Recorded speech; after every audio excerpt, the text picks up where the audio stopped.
เชิญนาคทั้งสองคุกเข่าขึ้นนะครับพร้อมทั้งประนมมือขึ้นด้วยส่วนศรัทธาสาธุชนทุกท่านนั่งในท่าเรียบร้อยเรียนเชิญทุกท่านประนมมือขึ้นถวายการต้อนรับพระเดชพระคุณหลวงพ่อพระภาวนาธรรมาภิรัตน์เจ้าคณะอำเภอเมืองเชียงใหม่เจ้าอาวาสวัดลำเปิงตะโปธารามสาธุชนทุกท่านเตรียมพร้อมบูชาพระรัตนตรัยครับ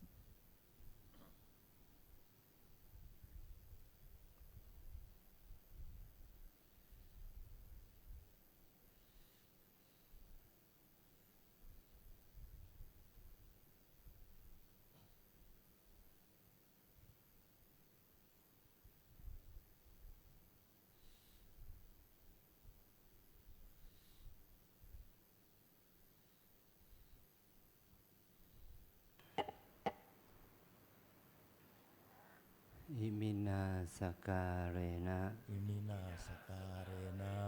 พุทธังอภิปูชยามะพุทธังอภิปูชยามะอิมินาสการเรนะอิมินาสการเรนะธัมมังอภิปูชยามะธัมมังอาภิปูชยามะอิมินาสการเรนะอิมินาสการเรนะ สังฆังอภิปูชยามะสังฆังอภิปูชยามะอะระหังสัมมา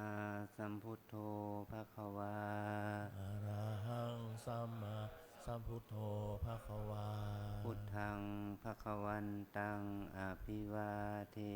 มิพุทธังภะคะวันตังอภิวาเทมิสวากขาโตภควตาธัมโมสวากขาโตภะคะวะตาธัมโมธัมมังนัมสสามิ ธัมมังนามัสสามิสุปฏิปันโนภควโตสาวกสังโฆสุปฏิปันโนภะคะวะโตสาวกสังโฆสังฆังนามามิสังฆังนามามิหันธรรมยังพุทธัสสะภควโตปุพพาคะนะมะการังกะโรมาเซนะโมตัสสะภะคะวะโตอะระหะโตสัมมาสัมพุทธัสสะนะโมตัสสะภะคะวะโตอะระหะโตสัมมาสัมพุทธัสสะนะโมตัสสะภะคะวะโตอะระหะโตสัมมาสัมพุทธัสสะ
ยนเชิญนาคทั้งสองพร้อมทั้งศรัทธาสาธุชนทุกท่าน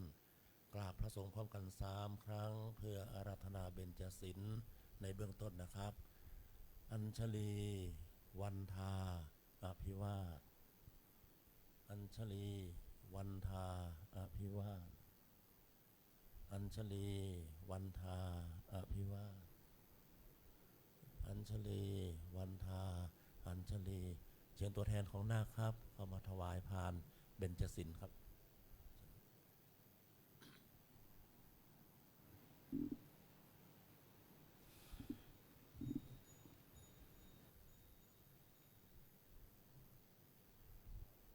เสร็จแล้วถอยกลับไปนั่งที่เดิมครับ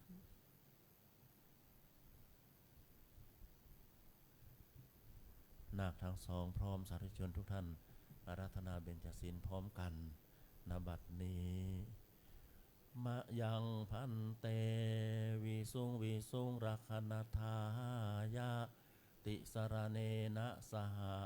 ปัญจศีลานิยาจามะทุติยัมปิมะยังพันเตวิสุงรักขณทายะติสรเนนะสหปัญจศีลานิยาจามะตติยัมปิมะยังพันเตวิสุงรักขณทายะติสรเนนะสหปัญจศีลานิยาจามะนะโมตัสสะภะคะวะโต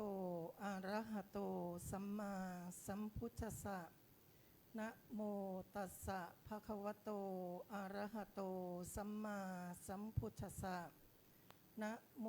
ตัสสะภะคะวะโตอะระหะโตสัมมาสัมพุทธัสสะนะโมตัสสะภะคะวะโตอะระหะโตสัมมาสัมพุทธัสสะนะโมตัสสะภะคะวะโตอะระหะโตสัมมาสัมพุทธัสสะนะโมตัสสะภะคะวะโตอะระหะโตสัมมาสัมพุทธัสสะพุทธังสรณังคัจฉามิ พุทธังสรณังคัจฉามิ ธัมมังสรณังคัจฉามิ ธัมมังสรณังคัจฉามิ สังฆังสรณังคัจฉามิ สังฆังสรณังคัจฉามิ ทุติยัมปิพุทธังสรณังคัจฉามิ ทุติยัมปิพุทธังสรณังคัจฉามิ ทุติยัมปิธัมมังสรณังคัจฉามิ ทุติยัมปิธัมมังสรณังคัจฉามิ ทุติยัมปิสังฆังสรณังคัจฉามิ ทุติยัมปิสังฆังสรณังคัจฉามิ ตติยัมปิพุทธังสรณังคัจฉามิ ตติยัมปิพุทธังสรณังคัจฉามิ ตติยัมปิธัมมังสรณังคัจฉามิ ตติยัมปิธัมมังสรณังคัจฉามิ ตติยัมปิสังฆังสรณังคัจฉามิ ตติยัมปิสังฆังสรณังคัจฉามิ ติสารณะคัปมะนังนิธิตัง อามะพันเต ปานาติปาตาเวระมณีสิกขาปะทังสมาธิยามิ ปานาติปาตาเวระมณีสิกขาปะทังสมาธิยามิ อะทินนาทานาเวระมณีสิกขาปะทังสมาธิยามิ อะทินนาทานาเวระมณีสิกขาปะทังสมาธิยามิ กาเมสุมิชาจาราเวระมณีสิกขาปะทังสมาธิยามิ กาเมสุมิชฌาจาราเวระมณีสิกขาปะทังสมาธิยามิ มุสาวาทาเวระมณีสิกขาปะทังสมาธิยามิ มุสาวาทาเวระมณีสิกขาปะทังสมาธิยามิ สุราเมรยะมัชฌะปมาทัฏฐานาเวระมณีสิกขาปะทังสมาธิยามิ สุราเมรยะมัจจปมาทฐานาเวระมณีสิกขาปะทังสมาธิยามิ ก อิมานิปัญจสิกขาปทานิสีเลนะสุขติงยันติ สาธุ สีเลนะโภคสัมปทา สาธุ สีเลนะนิพุตติงยันติตัสมาสีรังวิโสทะเย อามะพันเต อัญชลีวันทาอภิวาทอัญชลีวันทาอภิวาทอัญชลีวันทาอภิวาทอัญชลีวันทาอัญชลี จากนี้ไปเชิญนาคทั้งสองครับหันหน้ากลับไปหาคุณพ่อคุณแม่หรือว่าญาตินะครับ เพื่อเตรียมพร้อมรับเอาผ้าไตรนะครับนาคที่ญาติผู้ใหญ่มากราบญาติผู้ใหญ่ก่อนนะครับ3 ครั้งเดี๋ยวนะครับเดี๋ยวรอพร้อมๆกันครับแต่ว่าที่ไม่ใช่ญาติผู้ใหญ่ก็ไม่ต้องกราบนะครับ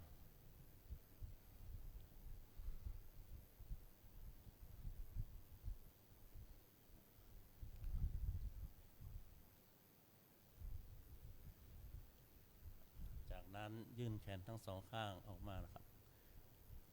ญาติยกเอาผ้าไตรทอดพาดไปบนแขนของนาคครับครับผมต้นเทียน1 ต้นครับมอบให้นาคครับผมต้นเทียน1 ต้นครับแค่นั้นครับต้นเดียวครับต้นเดียวครับ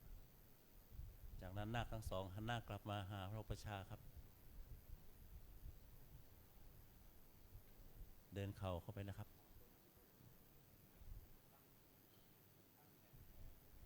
เดินไปถึงพรมแดงๆนะครับ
ขอเบิ้ล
นั่งพับเพียบ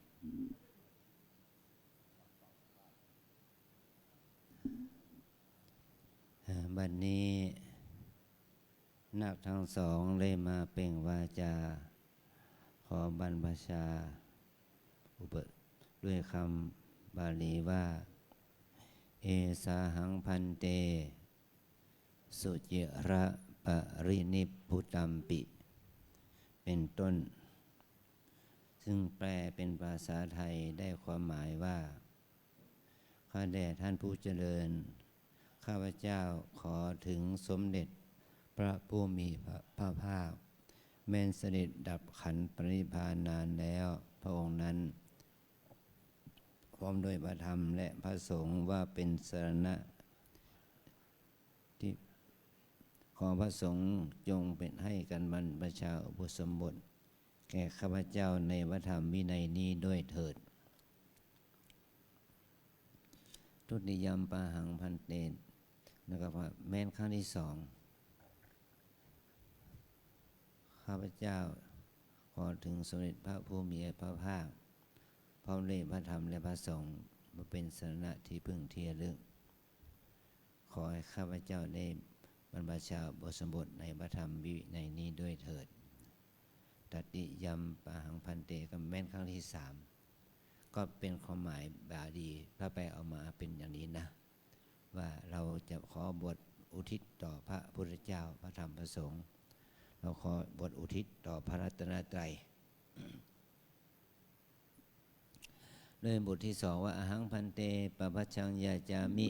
นั่นหมายความว่าข้าแต่ท่านผู้เจริญขอท่านจงให้กันบรรพชาอุปสมบทแก่ข้าพเจ้าด้วยภาคกาสายะที่ข้าพเจ้าถือไม่นี้ด้วยความอนุเคราะห์แก่ข้าพเจ้าด้วยเถิด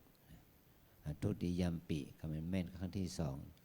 ตติยัมปิแม่นครั้งที่สามก็มีความหมายเดียวกันนี้นะเราได้มาบวชในช่วงเทศกาลเข้าพรรษาหลังจากที่อธิษฐานเข้าพรรษาเรียบร้อยแล้วแม้นว่าเราจะบวชระยะสั้นหรือระยะยาวก็ตามก็ถือว่ามีอานิสงส์มากนะเพราะว่าเราบวชแม้นว่าเราจะบวชระยะยาวเราก็ยังเข้าอธิษฐานพรรษาได้หลังจากที่เราบวชแล้วเนี่ยแรมหนึ่งค่ำเดือน9เนี่ยที่จะถึงเนี่ยจะมีวินัยให้พระที่อธิษฐานพรรษาไม่ทันในพรรษาแรกก็สามารถอธิษฐานพรรษาหลังได้นะถ้าเราอธิษฐานพรรษาหลังนี่ก็จะหมายความว่าเราต้องอยู่จำพรรษาจนถึงวันเพ็ญเดือน12เดือนยี่เป่งนั่นแหละลอยกระทงนั่นเป็นวันสุดท้ายให้เราได้ประพฤติปฏิบัติตามพระธรรมวินัยนี้นะขอให้เราทั้งหลายดูว่าการบวชนั้นเป็นสิ่งที่เป็นบุญเป็นสิ่งที่หาได้ยากองค์พระสัมมาสัมพุทธเจ้าได้ตรัสไว้ว่ากิโสมนุสสะปริราโภการได้เกิดเป็นมนุษย์นะเป็นกันยากเพราะว่าการที่เราได้เป็นมนุษย์นี่แหละเราเป็นคนเนี่ยเป็นมนุษย์ที่มีอาการ32นี่แหละเราจึงได้จะบวชเป็นพระภิกษุได้นะบุคคลที่ต้องห้ามอุปสมบทมีหลายอย่างมือนิ้วขาดเท้าข้างหนึ่งขาดแขนข้างหนึ่งขาดตาพิการหูพิการอะไรอย่างนี้นะตัวเตี้ยเกินไปตัวอ้วนเกินไปตัวสูงเกินไปก็ถูกห้ามเป็นข้อห้ามของผู้บวชเพราะว่าการบวชนั้นมันต้องบวชทั้งกายทั้งใจเนาะเราจะต้องอาศัยข้าวปลาอาหารชาวบ้านเลี้ยงปากเลี้ยงท้องถ้าเราเป็นคนไม่สมบูรณ์ไม่สมประกอบชาวบ้านเขาตำหนิเอาว่าเป็นบุคคลที่พิกลพิการไม่สมประกอบ เขามาขอบวชมาขอข้าวชาวบ้านเลี้ยงชีพเนี่ยชาวบ้านเขาก็ตำหนิเอานะมีมาตั้งแต่สมัยพระพุทธเจ้าแล้ว แต่ปัจจุบันนี้เรานั้นดีนะเรามีชาวบ้านที่มีศรัทธาเลื่อมใสในพระพุทธศาสนาเราบวชเราก็สามารถบิณฑบาตเลี้ยงปากเลี้ยงท้องได้เมื่อเราบวชแล้วก็เราก็ได้ประพฤติปฏิบัติกรรมฐานภาวนาได้อีกอย่างหนึ่งก็ที่อันตรายกธรรมที่ได้ถามมนุษย์โสสิเป็นมนุษย์หรือเห็นไหมปุริโสสิเป็นบุรุษหรืออันนี้เป็นคำถามที่สำคัญถ้าเราบอกว่านัตถิพันเตไม่ใช่ก็หมายความว่าเราบวชไม่ได้เป็นผู้ชายหรือเราบอกนัตถิพันเตเราก็ไม่เป็นผู้ชายเราก็บวชไม่ได้อันนี้เป็นวินัยนะนี่เขาเรียกว่ากิจโฉมนุสสะปริดาโภการได้เกิดเป็นมนุษย์นั้นยากที่ว่าเราได้รู้ประวัติของผู้บวชว่าแม้แต่เป็นนาคที่มีฤทธิ์อธิษฐานจิตอยากมาบวชเป็นพระแต่พอหลับเนี่ยนาคที่เป็นเนรมิตเป็นพระแล้วก็กลับกลายเพศเป็นนาคจึงไม่ให้บวชเพราะว่าการบวชนั้นจะต้องเป็นบุคคลสมบูรณ์นี่เราเนี่ยได้บุคคลที่สมบูรณ์แล้วได้เป็นมนุษย์ได้เป็นผู้ชายที่เข้ามาบวชในศาสนาการบวชในสมัยพุทธกาลนั้นท่านไม่ได้สนใจเรื่องเข้าพรรษาออกพรรษาท่านบวชเพื่อความดับทุกข์เพื่อความพ้นทุกข์นะเมื่อพระพุทธเจ้าประทับอยู่ที่ไหนพระองค์ก็เมื่อจำได้จำพรรษาที่นั้นก็มีบาสกบาสิกามาฟังธรรมมาเลื่อมใสในพระสมณเพศเนี่ยน้ำใสเป็นนักบวชท่านก็ขอบวชแล้วก็บวชนี่ไม่เกี่ยวกับการเข้าพรรษาออกพรรษาขอบวชเมื่อเรามีศรัทธาต่อพระพุทธเจ้าต่อพระธรรมพระสงฆ์เนี่ยนะอันที่สองที่กล่าวว่ากิสังมัจจนะชีวิตังการที่เราได้มาเป็นมนุษย์ได้มีอายุยั่งยืนเนี่ยนั่นเป็นความโชคดีเป็นของที่ได้โดยยากถ้าเราเยื่อมใสอย่างยิ่งเลยอยากจะบวชเป็นพระแต่อายุเราไม่ถึง20 ปีบริบูรณ์ก็บวชไม่ได้บวชได้แค่เป็นสามเณรเมื่อเรามีอายุ34 ปีอย่างเนี้ยมันก็บวชได้เนาะ20 ปีบริบูรณ์ขึ้นไปจึงจะบวชได้การที่เรามีชีวิตยั่งยืนไม่ตายก่อนอายุไขที่จะได้บวชก็โชคดีแล้วนะถ้าเราอายุ20 ปี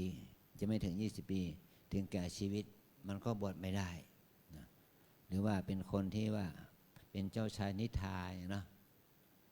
ป่วยไข้ไม่สบายโคม่าเป็นเจ้าชายนิทราพ่อแม่อยากจะให้เราบวช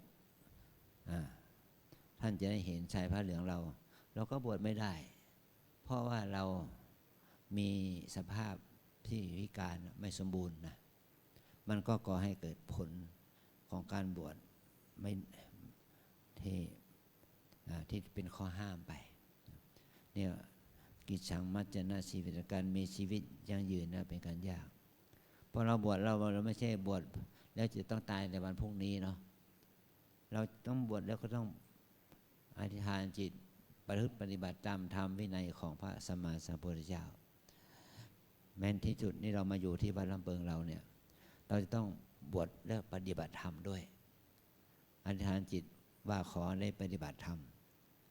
7 วัน 9 วัน 15 วัน1 เดือน3 เดือนยังไงก็ตามแต่หรือตลอดชีวิตก็ตามแต่นี่ขอมันเป็นบุญของเรานะขอให้เราได้บวชเพื่อการปฏิบัติเนี่ยอันที่สองก็การที่เรามีชีวิตยั่งยืนมาจนถึงทุกวันนี้นั่นแหละเราจึงได้บวชนะ อันที่สามกิโฉพุทธ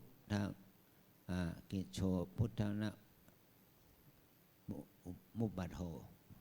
การเกิดของพระพุทธเจ้าเนี่ยยากว่าการบวชเป็นพระมันเกิดจากอะไรเกิดจากการที่มีพระพุทธเจ้า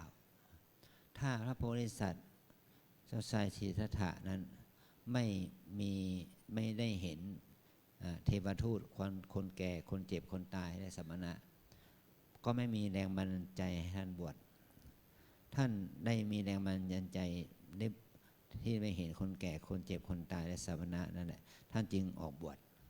ในบวชแล้วก็ท่านได้บรรลุธรรมจึงทำให้การประกาศศาสนาเกิดขึ้นเมื่อการประกาศศาสนาเกิดขึ้นเนี่ยก็มีชาวบ้านเนาะเป็นพวกกษัตริย์พราหมณ์แพทย์สูตรเป็นชาวบ้านเนี่ยมาฟังธรรมแล้วก็เลื่อมใสนะเขาเลยก็ได้ประพฤติปฏิบัติได้บวชเป็นพระบวชเป็นภิกษุณีแม้ที่ไม่แม้จะไม่เลื่อมใสถึงขนาดบวชเป็นพระเป็นภิกษุณีได้ก็เป็นอุบาสกอุบาสิกา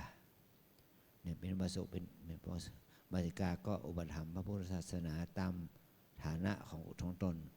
แต่ถ้าเราเนี่ยบวชจนถึงขนาดที่ว่าเลื่อมใสสละตนออกบวชได้นะนี่คือมีพระพุทธศาสนามา 2,613 ปีมาแล้วเราจึงได้มีการบวชนะการบวชของพระพุทธศาสนาของเราเนี่ยตั้งแต่สมัยพุทธกาลจนตลอดที่พระองค์ทรงประสูติชีพอยู่เนี่ยก็เจอปัญหาเจออุปสรรคเจอการใส่ร้ายป้ายสีเรียกว่าเจอสถานการณ์นารีพิฆาตนั่นแหละมากมายตอนที่พระองค์ได้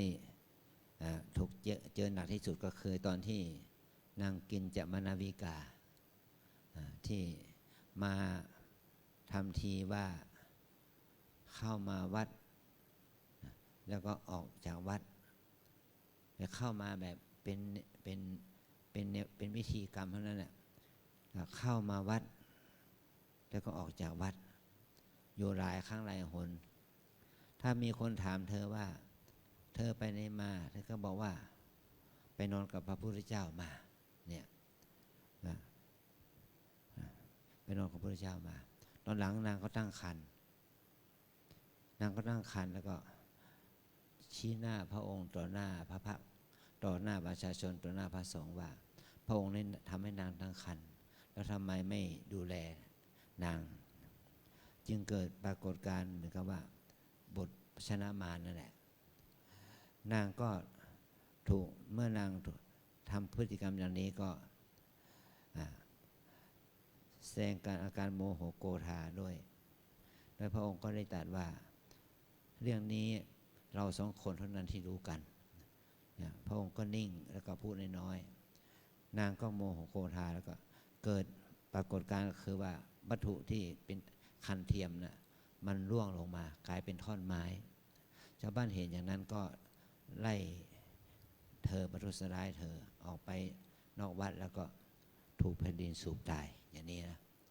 มันเรื่องนี้เกิดขึ้นเมื่อแม้แต่ในสมัยพุทธกาลเรื่องนี้เกิดขึ้นแม้แต่ในฐานะที่เป็นพระศาสดาเป็นพระพุทธเจ้าแต่ว่าพระองค์ก็ได้ดำรงอย่างรากพระพุทธศาสนาไว้ในแว่นแคว้นประเทศอินเดียสมัยนั้นเมื่อพระองค์ปรินิพพานไปแล้วเรื่องเกี่ยวกับหญิงชายเนี่ยมันเป็นปฏิปักษ์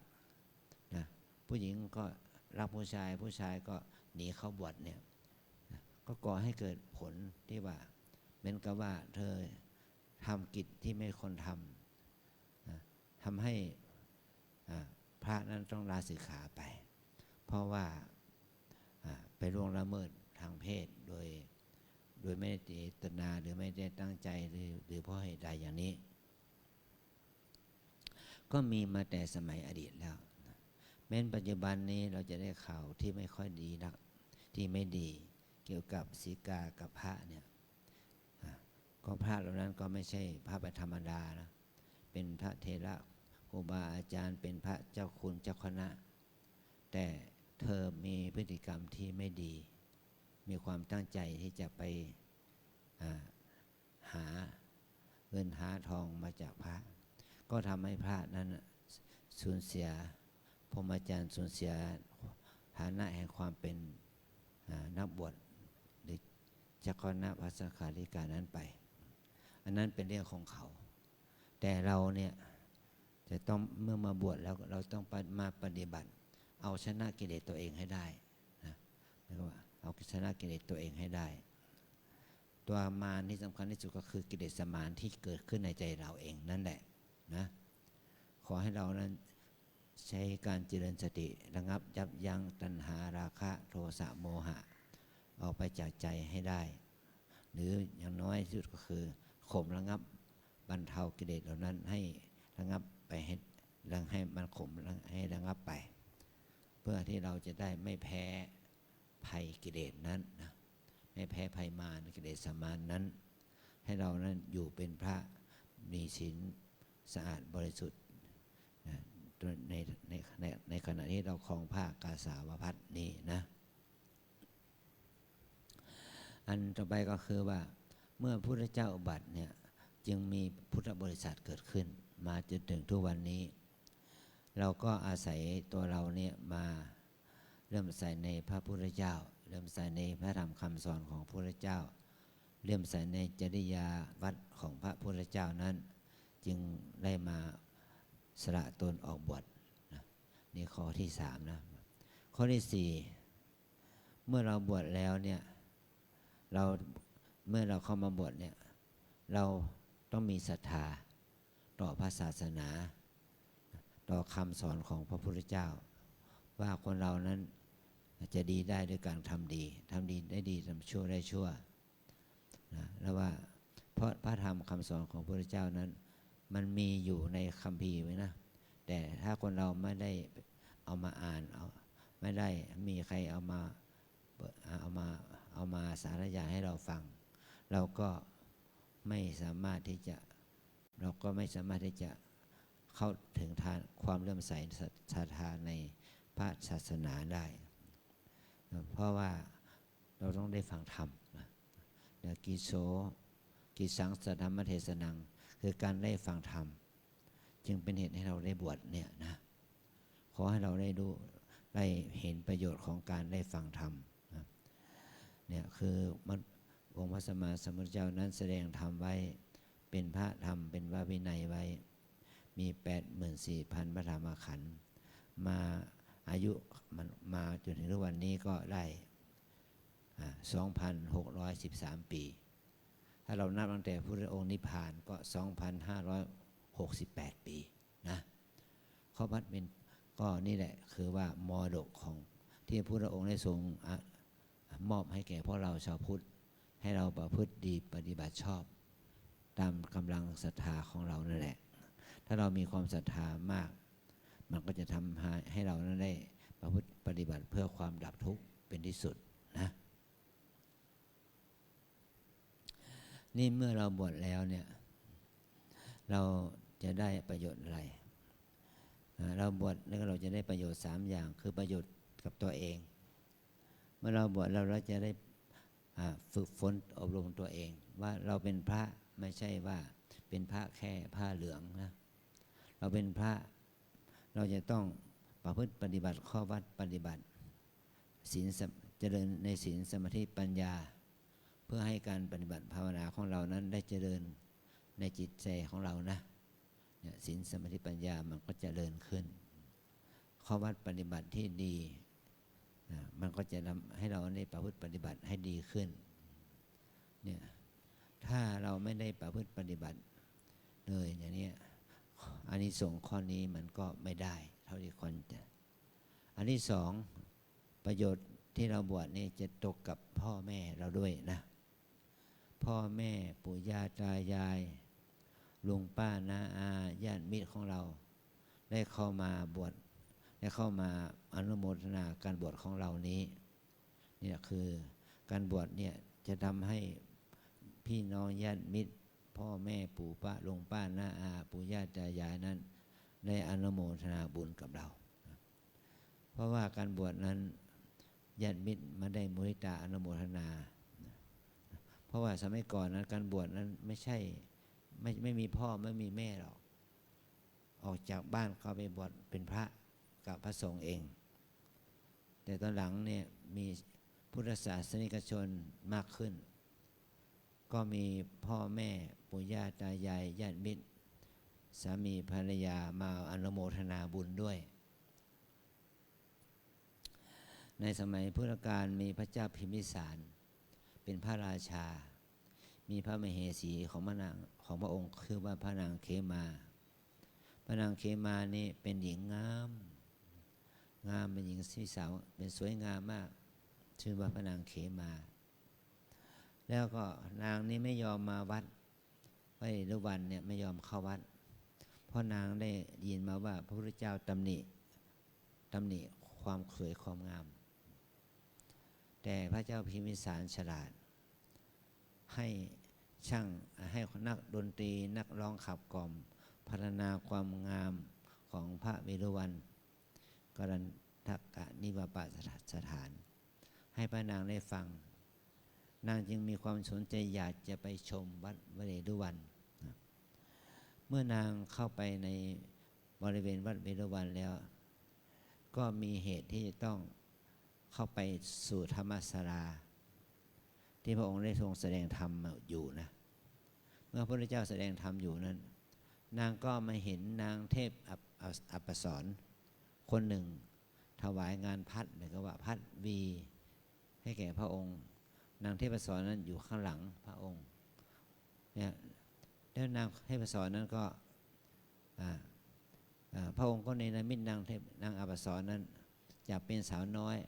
เป็นสาวเป็นแก่ขึ้นจนถึงเป็นเท่าแก่ง่อมตายเป็นลำดับแล้วก็ผุพองตายไปเป็นกระดูกเหม็น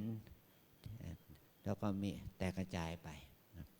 นางเห็นภาพนิมิตของนางอัปสรอย่างนั้นก็สลดใจว่าโอ้เรานึกว่าเราเป็นคนงามแต่คนที่งามกว่าเราคือนางเทพอัปสรแต่นางก็ต้องมาตายอย่างนี้สลดพระทัยขอบวชเป็นภิกษุณีไปขอบวชกับภิกษุณีพระพุทธเจ้าจึงให้ไปขอบวชไปขอกับพระสวามีคือพระเจ้าพิมพิสารแล้วพระเจ้าพิมพิสารก็ดีพระทัยพระองค์ให้เป็นพระอริยเจ้าเป็นพระโสดาบันดีพระทัยที่พระมเหสีออกบวชก็จัดวอทองเลยนะแห่ประดับประดุแต่งเครื่องแต่งกายเต็มยศเลยเอานางหญิงบริวารห้อมล้อมใส่อัญเชิญพระนางขึ้นสู่วอทองแล้วแห่เข้ามา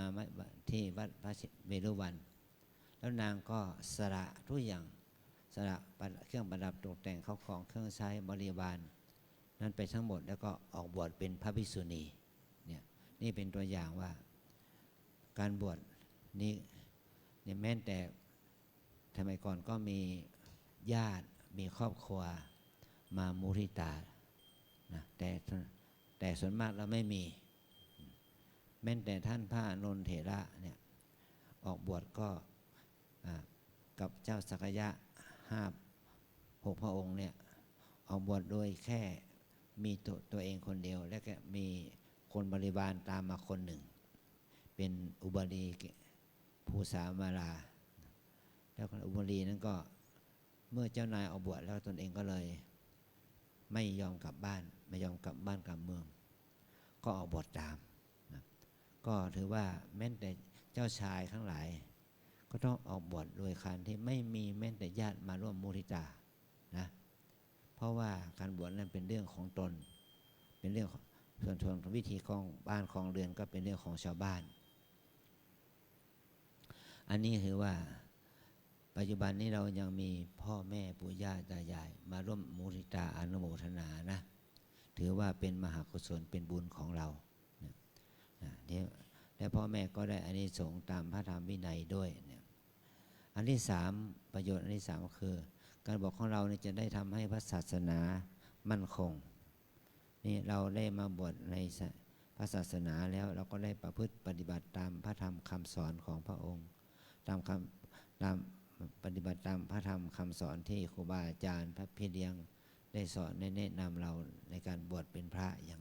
ให้เรามีข้อวัดปฏิบัติที่ดีที่จะทำให้พระศาสนายั่งยืนนะนี่คืออานิสงส์ของการบวชแต่ก็บวชแล้วเราจะต้องรู้ถึงคุณค่าของการที่เราจะได้บวชนี้จึงได้มาเปล่งวาจาขอบวช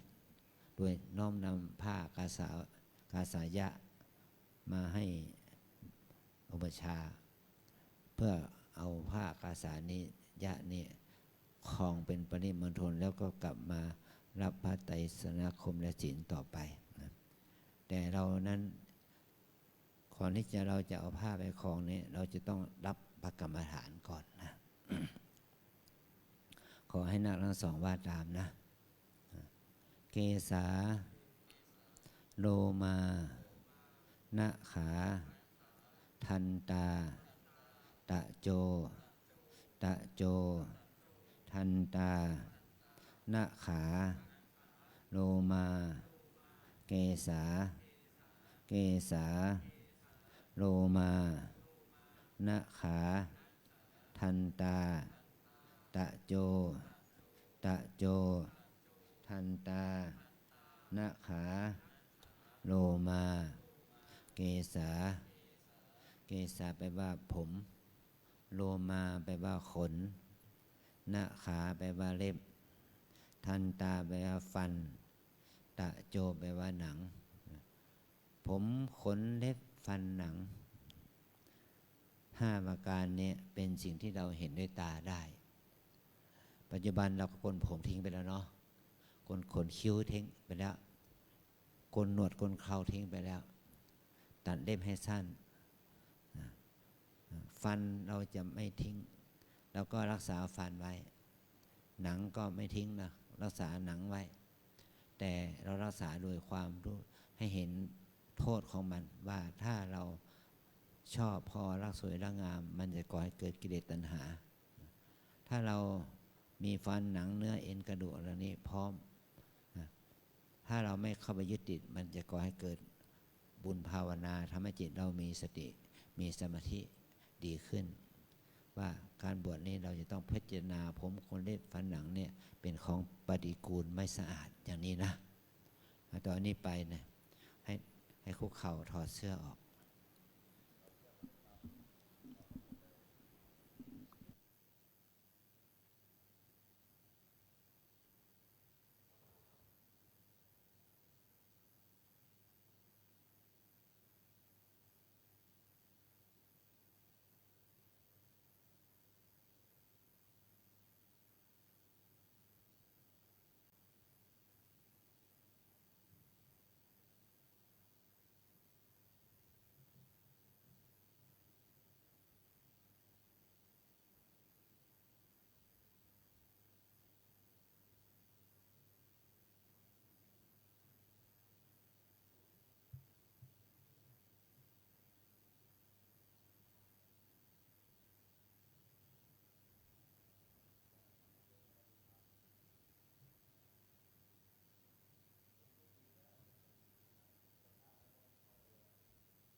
โยมแม่อยู่ไหนอะ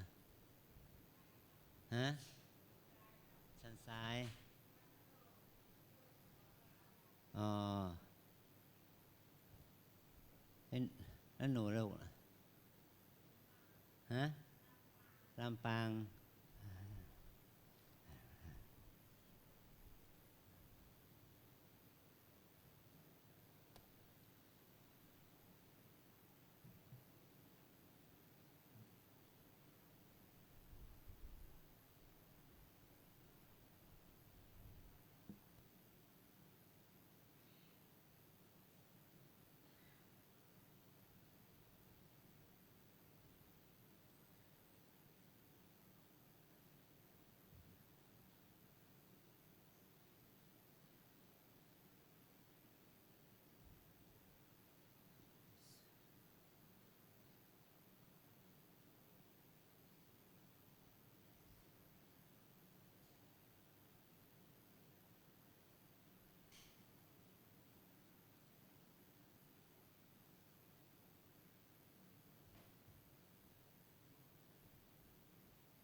วัดเรานี่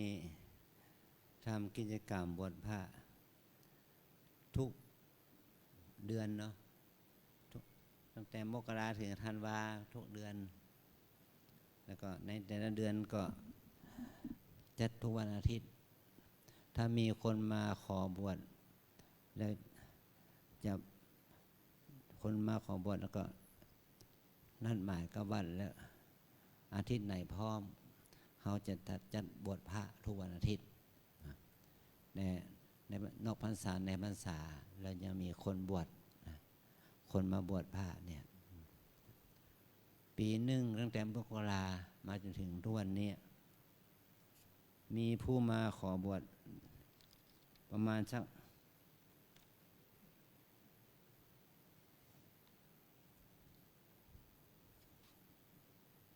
นับตั้งแต่วันถึงวันนี้นะ131 รูป131 รูป130 131นะ2 คนเนี่ยเป็นได้ลำดับที่130และ131มาขอบวชที่บ้านเราเนี่ยก็บางอาทิตย์ก็3 คนผ่อง2 คนผ่อง3 คน5 คน8 คนอย่าง9 คนผ่องถ้าเขาพ่อเมื่อไรเขาก็มาบวชเพื่อปฏิบัติเนาะมาบวชระยะสั้น9 วัน10 วัน15 วัน1 เดือนมาบวชเอาบุญเอากุศลมาพัฒนาจิตมาฝึกกรรมฐานภาวนาเนาะเอาแม่นว่าจะบวชระยะสั้นมันก็ได้ประโยชน์อยู่ถ้าเอาบวชที่บ้านบวชมันบ่ได้ปฏิบัติบ่ได้ทำกิจกรรมของความเป็นนักพระใหม่มันก็ทำให้บวชเหมือนกับว่าเสียเวลาไปเปล่า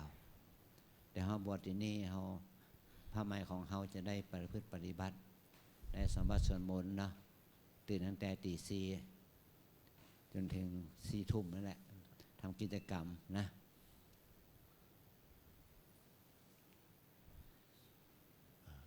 นาคทั้งสองเอาผ้ารับประเคนออกจากอกมาครับ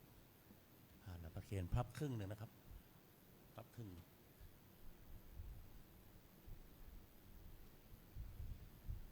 ได้ไหมครับยกถวายนะครับนะต้นเทียนนะครับคุณแม่นะครับต้นเทียนด้วยนะ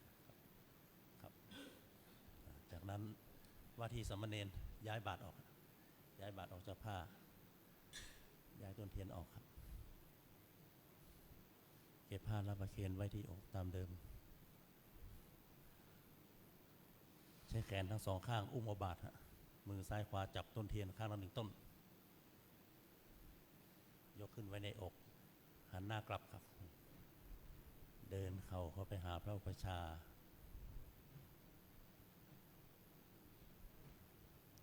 มาทางนี้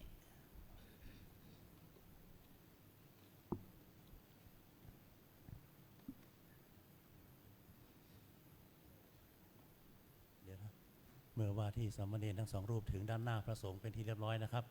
เชิญญาติๆข้างบนลงนั่งสารบาตรด้านล่างข้างได้เลยครับเชิญครับกราบพระประธานแล้วลงมาได้เลยครับเก้าอี้ตรงนั้นก็ได้เดี๋ยวผมยกให้ก็ได้ครับลงด้านหน้าแล้วครับนะได้ลงด้านหน้าเลยแม่เอาลงบนหน้าลงบันไดหน้าเพิ่นแม่ลงบันไดมาลงบันไดเพิ่น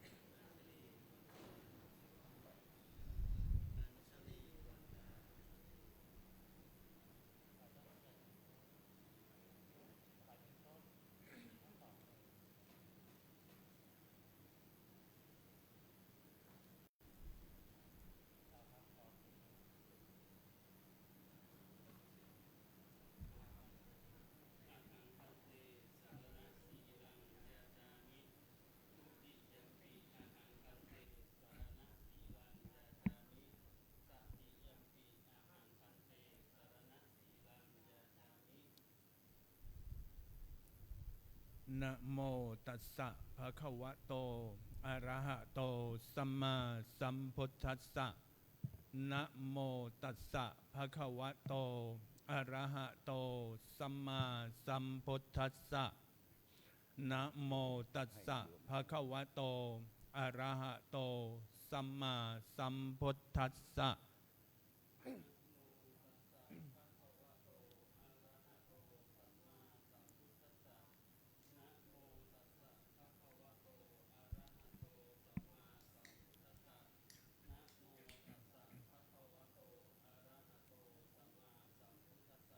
ยะมหังวทามิตังตังวะเทหิปานาติปาตาเวรมณีวัตเนาะพุทธังสรณังคัจฉามิธัมมังสรณังคัจฉามิสังฆังสรณังคัจฉามิทุติยัมปิพุทธังสรณังคัจฉามิทุติยัมปิธัมมังสรณังคัจฉามิทุติยัมปิสังฆังสรณังคัจฉามิตติยัมปิพุทธังสรณังคัจฉามิตติยัมปิธัมมังสรณังคัจฉามิ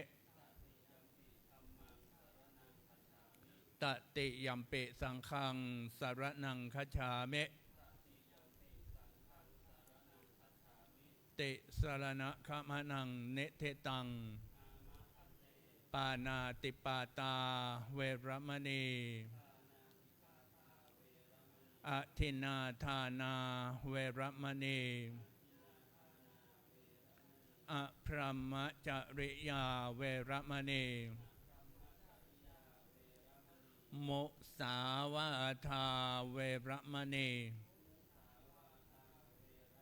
สุราเมรยมัชฌะปมาทัฏฐานาเวรมณี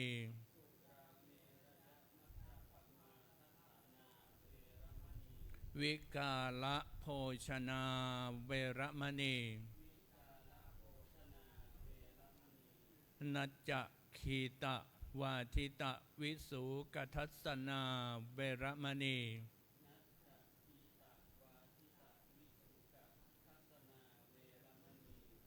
มาลาคันทะวิเรปนะธารณะมันดนะวิโภสนัฏฐานาเวรมณี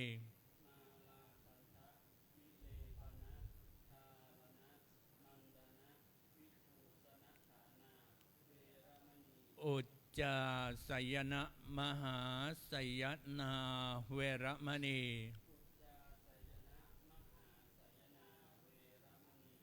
ชาตรูปะรัชตะปฏิฆหนาเวรมณี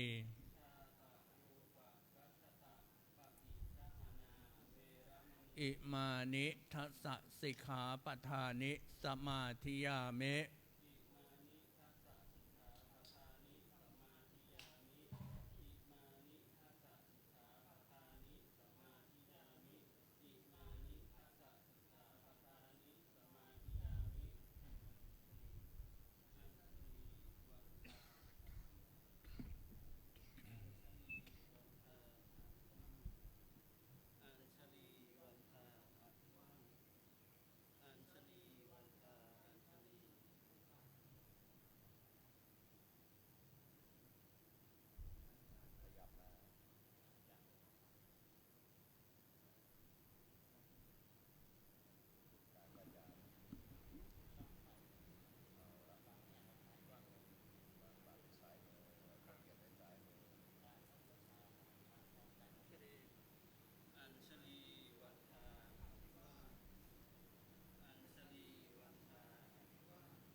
ปฏิรูปัง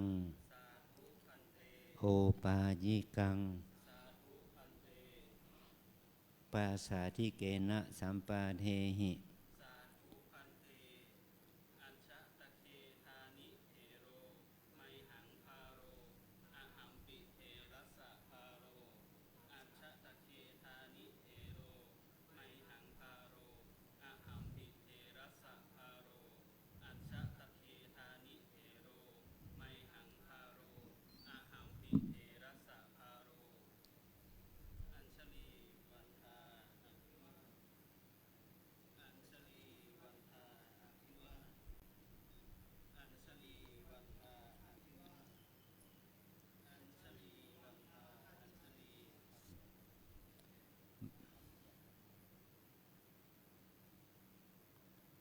บัดนี้เธอได้เป็นสามเณรแล้ว เธอสำเร็จเป็นสามเณรเมื่อเวลา 13:58 นาทีในขณะที่เธอได้เปล่งวาจาด้วยบทว่าตติยัมปิสังฆังสรณังคัจฉามิเนี่ยถือว่าเราได้เป็นสามเณรแล้วต่อจากนั้นอาจารย์ผู้ให้ศีลก็ให้ศีล10แต่เราหมายความว่าเราเป็นสามเณรจะต้องถือศีล10นับตั้งแต่การเว้นจากการฆ่าสัตว์ตัดชีวิตไปถึงการเว้นจากการรับเงินรับทองเป็นของตนเป็นที่10นะเธอได้กล่าวคำขอนิสัยว่าหังพันเตนิสยังยจามิหมายความว่าขอท่านจงให้นิสัยแก่ข้าพเจ้านิสัยแปลว่าความข้อวัดปฏิบัติที่จะเป็นเครื่องพึ่งอาศัยแก่ชีวิตเราขณะที่เราบวชหมายว่าเราจะต้องห่มอย่างนี้นุ่งอย่างนี้พับผ้าอย่างนี้อธิษฐานผ้าอย่างนี้พินทุผ้าอย่างนี้มีพินทุบาทอย่างนี้อธิษฐานบาทอย่างนี้นะแล้วทำกิจกรรมทำวัดสวดมนต์อย่างนี้ปัดกวาดเช็ดถูกิ่งไม้ใบหญ้าก็ต้องทำกิจกรรมน้อยใหญ่วันหนึ่ง24 ชั่วโมงเนี่ยเรามีเวลาที่จะพักเป็นส่วนตัวก็เวลาหลับเท่านั้นเมื่อเราตื่นขึ้นมาแล้วเราต้องทำกิจกรรมตอนเช้าก็ทำวัดเช้าเสร็จแล้วก็ภาวนาไปฉันเช้าเสร็จก็มาพักอิริยาบถปัดกวาดเช็ดถูใบไม้ใบหญ้าปัดกวาดใบไม้เสร็จแล้วก็บิณฑบาตเช้า7:30บิณฑบาตเสร็จแล้วก็เข้ากิจกรรมไหว้พระแล้วก็เจริญภาวนาโดยเฉพาะพวกนี้ก็ต้องมารับกรรมฐานแล้วก็รับอาหารบิณฑบาตเพลฉันเพลเสร็จก็ทำกิจกรรมรวมกลุ่มจนถึงบ่าย 3:30ก็ช่วยกันกวาดวัดส่งน้ำส่งท่าก็มาทำวัดเย็นฟังโอวาทแล้วก็ไปปฏิบัติธรรมร่วมกันในสถานที่ของเราจนถึง4 ทุ่มนั่นนี่เป็นว่าตั้งแต่ตี 4ถึง4 ทุ่มเนี่ยเราไม่มีเวลาว่างเลยต้องทำกิจกรรมนั้นนี่ตลอดนี่เนี่ยว่าเราจะได้ทำให้เป็นนิสัยของการบวชนี่นะอันที่2อุปชาโยเมพันเตโหหิขอท่านจงเป็นอุปชาของข้าพเจ้าอุปชาแปลว่าผู้เพ่งโดยตระหนักจะได้สอนเธอในสิ่งที่ควรรู้ในขณะที่เราบวชพระธรรมวินัยอันใดที่เราสงสัยอุปชาอาจารย์พี่เลี้ยงจะแนะนำเรานะที่เราจะต้องพึงรู้ว่าข้อประพฤติปฏิบัติที่ดีเป็นพระที่ดีนั้นทำอย่างไรนะแล้วก็พระอุปชานอกจากเป็นผู้เพ่งโดยสอนเราแล้วก็ต้องทำหน้าที่นำเธอเข้าหมู่สงฆ์เนี่ยเดี๋ยวคู่สงฆ์จะสวดสังฆกรรมให้เธอถ้าสงฆ์ท่านจะสวดสังฆกรรมเนี่ยจะต้องมีพระอุปชารับรองพวกเราเข้าหมู่สงฆ์เมื่อเราขอบวชเป็นพระขออุปสมบทนะพระอุปชาจะต้องกล่าวคำอุปโลกเนี่ยให้สงฆ์รับรองเธอก็สามารถที่จะสวดกรรมวาจาให้เป็นพระภิกษุได้ เพราะเหตุนี้อาจารย์อุปชาจึงได้ถามเธอในคำถาม3 ข้อที่1ว่าปฏิรูปังแปลว่าเธอจะต้องปรับปรุงตัวเองปฏิรูปตัวเองนะให้เราการอยู่การกินการนุ่งการห่มการพูดการจาให้เหมาะสมกับสมณะสารูปให้เราได้เปลี่ยนนิสัยที่เป็นชาวบ้านให้มาเป็นนิสัยที่มาเป็นพระเป็นชาวบ้านเป็นสมณะเนาะจะเป็นคฤหัสถ์มาเป็นสมณะเป็นพระ ให้เราเปลี่ยนนิสัยถ้าเราไม่เปลี่ยนนิสัยก็ชาวบ้านเขาตำหนิเราว่าบวชศูนย์เปล่าบวชโกนผมห่มค่ะผมเหลืองศูนย์เปล่าเพราะว่าไม่ประพฤติปฏิบัติสมกับความเป็นพระเขาก็ตำหนิเรานะเนี่ยเราจะต้องปฏิรูปตัวเองให้เราดีขึ้น2โอบายิกังแปลว่าเชิดด้วยอุบายของบัณฑิตคือหมายความว่าถ้าเรามาบวชแล้วเรามีข้อวัดปฏิบัติที่ดีงามมีวิชามีความรู้มีจรณะความประพฤติที่ดีญาติโยมก็เริ่มใสนะอันที่3ปาสาธิเกนะสัมปาเดหิเมื่อเราบวชแล้วก็มีข้อวัดปฏิบัติดีแล้วก็ศรัทธาญาติโยมก็เริ่มใสพ่อแม่พี่น้องของเราก็เริ่มใสและเพื่อนสาธมิกของเราก็เริ่มใสว่าพระรูปนี้บวชเนี่ยเป็นพระที่เรียบร้อยเป็นพระที่มีข้อวัดปฏิบัติงดงามตามฐานะของความเป็นนักบวชนี่นะข้ออีกต่อไปเธอได้กล่าวว่าอาชัตเคธานิเทโรคือหมายความว่าตั้งแต่บัดนี้เป็นต้นไปภาระของข้าพเจ้าก็เหมือนภาระของพระเถระภาระของพระเถระก็เหมือนภาระของพระเจ้าหมายความว่าเมื่อเธอบวชแล้วเนี่ยเครื่องอยู่อาศัยของใช้ไม่สอยสบู่ใช้ฟันของใช้ที่จำเป็นต่อความเป็นพระเธอก็มาขอกับอุปชฌาย์อาจารย์ขอกับเจ้าหน้าที่ไม่ต้องเอาที่นอนหมอนมุ้งมาจากบ้านเนาะเราได้ที่นอนหมอนมุ้งที่วัดนี่แหละสบู่ใช้ฟันขันน้ำก็เอาที่วัดเรานี่แหละถ้าขาดก็บอกเจ้าหน้าที่นะนี่ว่าเรามาบวชแล้วเราก็ต้องพึ่งพากันได้เมื่ออุปชฌาย์ให้การอุปสมบทเราแล้วให้มาบวชของเราแล้วเราได้ประพฤติปฏิบัติตามข้อวัดปฏิบัติที่อุปชฌาย์และครูบาอาจารย์เพียรสั่งสอนเราจะต้องประพฤติปฏิบัติเกื้อกูลคือว่าต้องทำหน้าที่ทำวัดสวดมนต์ภาวนาตามระเบียบกฎเกณฑ์ของสำนักให้เป็นพระที่ดีให้เป็นที่ศรัทธาเลื่อมใสของญาติโยมสืบต่อไปนะตอนนี้ไปจะได้ยกเธอขึ้นเป็นพระภิกษุในพระพุทธศาสนาชื่อของเธอเป็นภาษาไทยไม่เหมาะที่สวดกรรมวาจาเป็นภาษาบาลีได้จึงขอตั้งชื่อเธอใหม่ดังนี้นะสามเณรอุทัยทิศให้นำฉายาว่าตปะสีโรสามเณรพลวัฒน์ให้นำฉายาว่ากิติคุโนถ้าพระกรรมวาจาถามว่ากินนโมสิแปลว่าเธอชื่ออะไรก็ตอบท่านว่าอหังพันเตตปะสีโรนามะอหังพันเตกิติคุโนนามะอย่างนี้นะแล้วถ้าถามถ้าพระประชาถ้าครูสอนถามว่าโกนามะเตอุปชาโยอุปชฌาย์ของเธอชื่ออะไรเธอต้องตอบท่านว่าอุปชาโยเมพันเตอายัสสมาอาจินนะสีโรนามะเขาเธอตอบอย่างนี้นะแต่ตอนนี้ไปให้มอบถวายบาตรให้ท่านทั้งสอง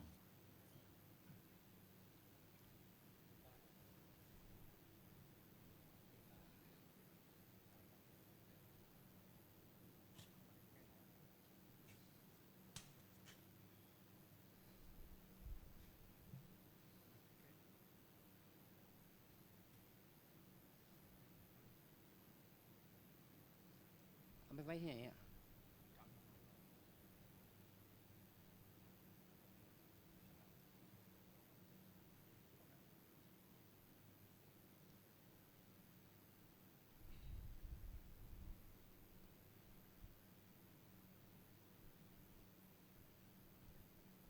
อายันเตปัตโตอายังสังฆาเตอามะพันเตอายังอุตตราสัง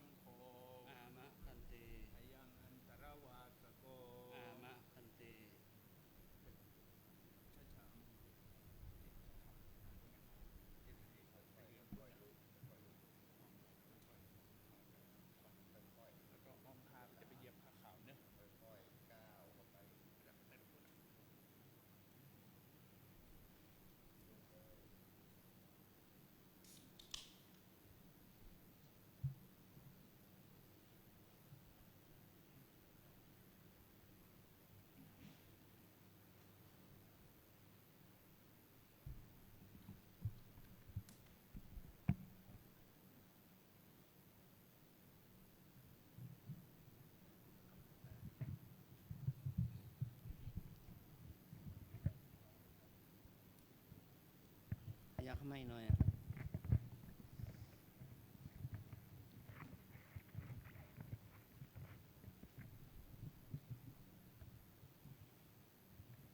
เนาะไหม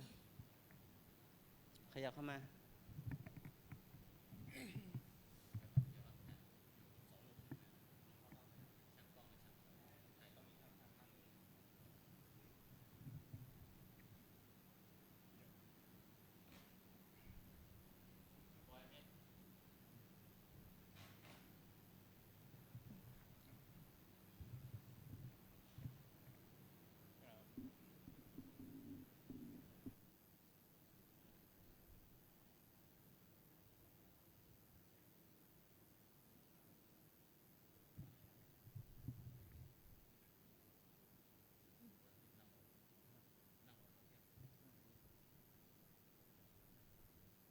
นะ นะโม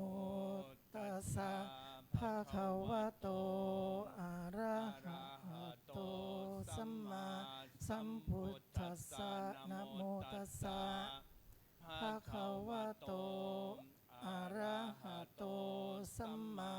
สัมพุทธัสสะนะโมตัสสะภะคะวะโตอะระหะโตสัมมาสัมพุทธัสสะ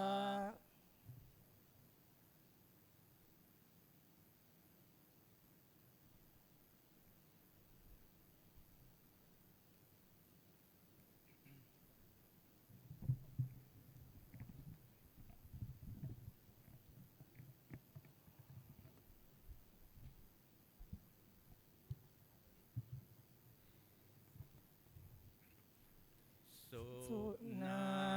ตุเมพันเตสังโฆตปาสีโลจะกิติคุณโนจะอายะสมะโตอาจินนาสีรัสสะอุปสัมปทาเปคามยัตถิสังคสะปตะกัลลังอาหังตปาสีรัญจะกิติคุณัญจะอนุสาสยัง น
สุนา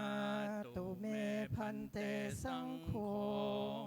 ตปะสีโลจะกิติคุณโนจะอายะสัมมโตอาจินสีลาสาอุปสัมปทาเปคาอนุเสธาเตมยังยาทิสังคสะปตะกันลังตปะสีโลจะกิติคุณโนจะอาคัจฉัยยุงอาคัจฉะเดินมา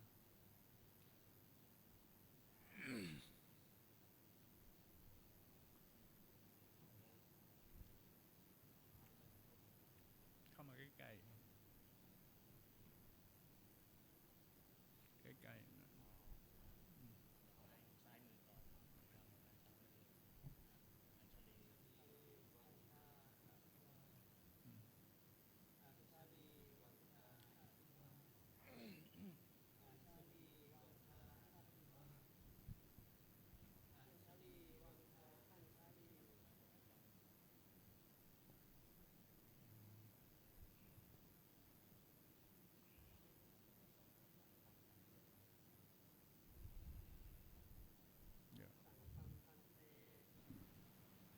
สังฆ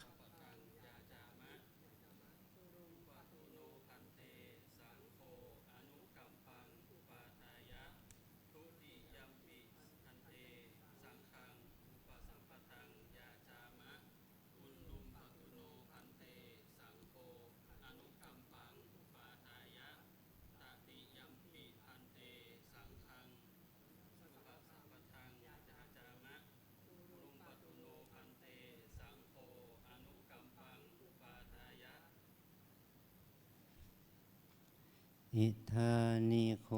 อาวุโสอายัญจะตปะสีโลนามาสามเณโรอายัญจะกิติคุโนนามาสามเณโรมะมะอุปสัมปทาเปฆาอุปสัมปทังอากังขามานาสังฆังยาจันติอาหังสัพพิมังสังฆังอเชสามิสาธุอโบโสสัพโพยังสังโฆอิมันจะตปะสีรังนามาสามเณรังอิมันจะกิติคุณังนามาสามเณรังอันตรายิเกธัมเมปุจิตวะตถาปะทะกันตังยตวายติจตุเทนะกัมเมนะอโกเปนะทานาลาเหนะอุปสัมปาเทมาติกัมมัสสนิทานังกโรตุ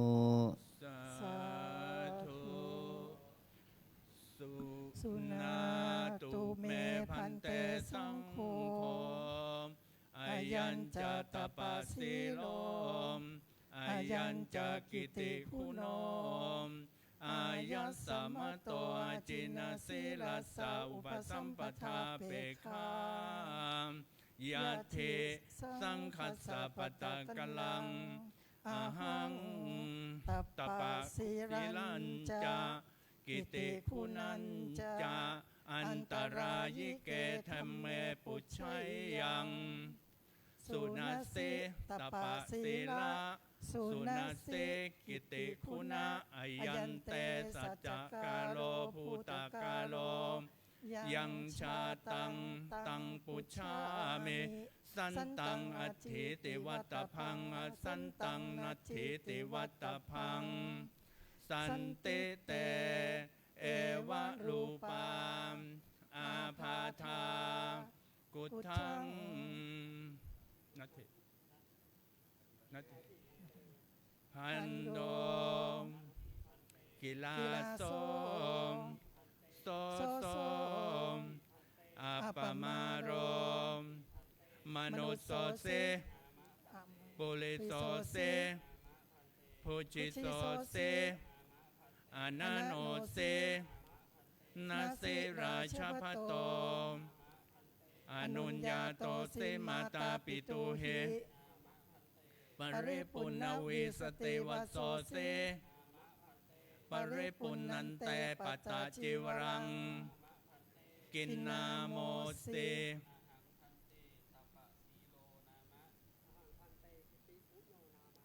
โกนามเตอุปชายโยม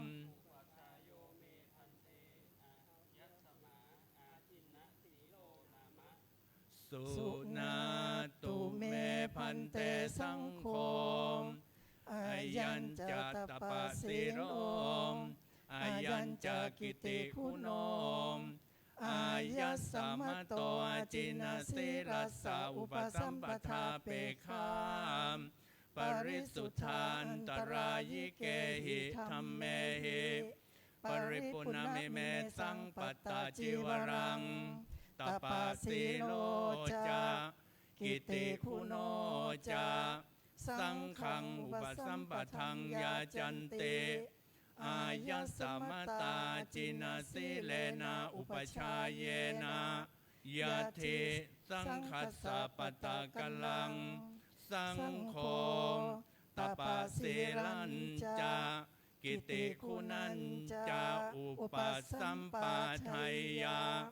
อายัสสะมตาจินาสิเลนะอุปชาเยนะ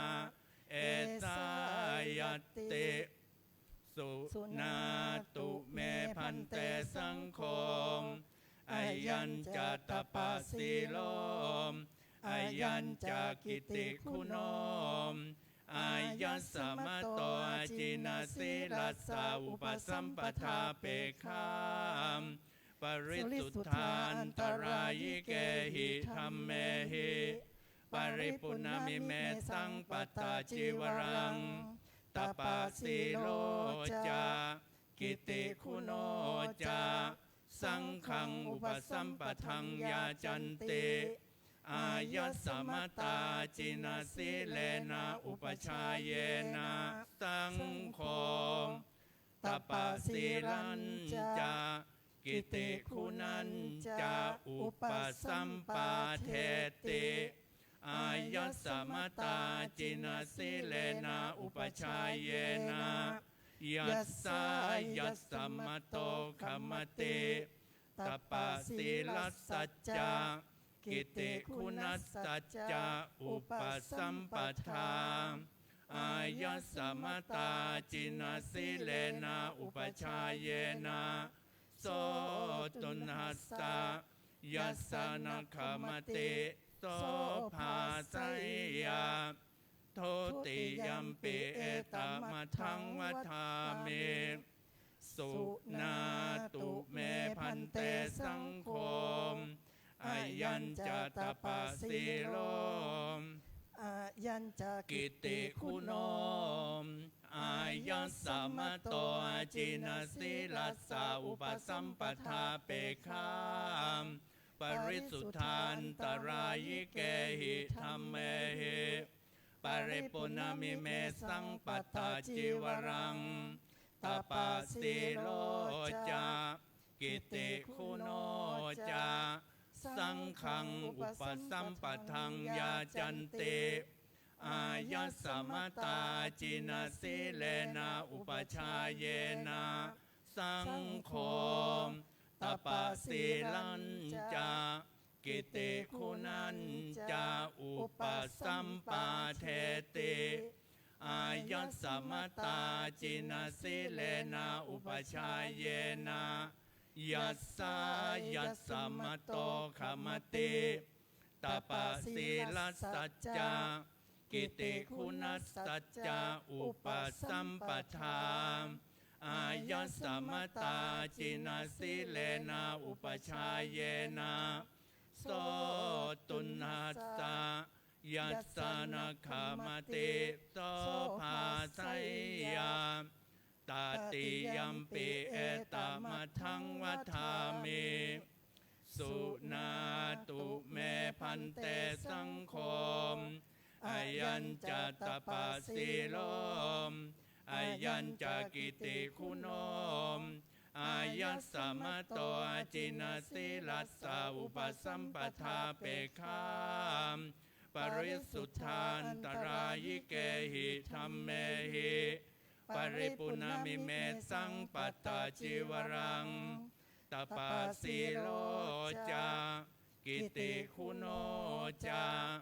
สังฆังอุปสัมปทังยาจันติ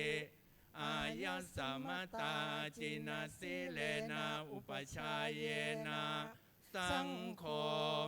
ป ตปะสีลันจา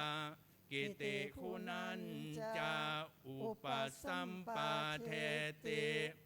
อายัสสมตาจินาสิเลนะอุปชายเยนะยัสสายัสสมโตขมติตปะสีลัสสัจจากิติคุณัสสัจจาอุปสัมปทาอายัสสมตาจินาสิเลนะอุปชายเยนะโสม ตุนหัสสะ สายัสสานาคามติโสภาสัยยาอุปสัมปันนาสังเขนาตปะสีโลจามกิติคุณโนจามอายัสสมตาจินาสิเลนะอุปชายเยนะขามติสังคัสสะตัสสมาตุนหิเอวะเมตังทารยามิ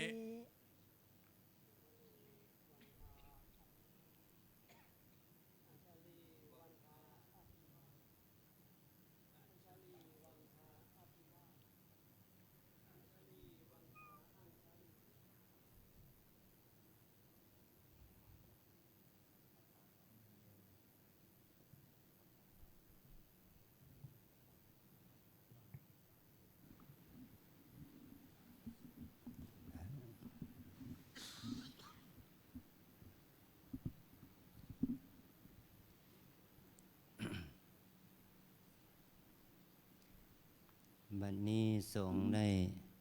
กระทำสังฆกรรมยติจตุรกรรมวาจาในการอุปสมบทแก่ท่านตปะสีโลและท่านกิติคุณโนสำเร็จเป็นภิกษุภาวะเวลา 14:29 นาที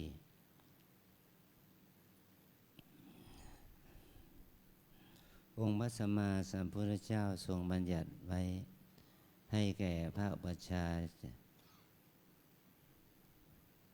จะต้องสอนทำ8 ประการแก่ภิกษุผู้บวชใหม่เรียกว่าอนุศาสตร์8 อย่างสิ่งที่ต้องสอนตามหลังจากบวชแล้วมี8 ข้อ4 ข้อแรกเป็นข้อที่ควรทำ4 ข้อหลังเป็นข้อที่ควรเว้น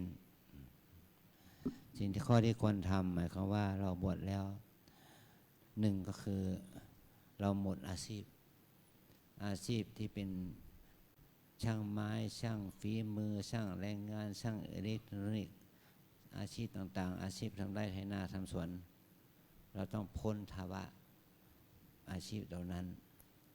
เราดำเนินชีวิตอยู่ได้อาหารบิณฑบาตนะบิณฑบาตตลอดชีวิตที่เราบวชเป็นพระเราก็ต้องใช้การบิณฑบาตเป็นเครื่องดำเนินชีวิตแม้นว่าจะมีอาหารได้จากกิจนิมนต์สังฆทานสังฆพัสสรากพัสอะไรก็ตามแต่ก็ถือว่าเป็นอดิเรกลาภเป็นลาภจรอาหารที่เราจะได้รับมันก็ถือและอาหารบิณฑบาตอันที่ 2เมื่อเราบวชแล้วเราทิ้งเสื้อผ้าชาวบ้านเป็นผ้าถุงกางเกงเสื้อผ้าออกไปหมดแล้วเราจะต้องนุ่งห่มผ้าบางสกุลผ้าบางสกุลนี่คือผ้าที่เขาทิ้งแล้วผ้าคุกฝุ่นแต่ปัจจุบันนี้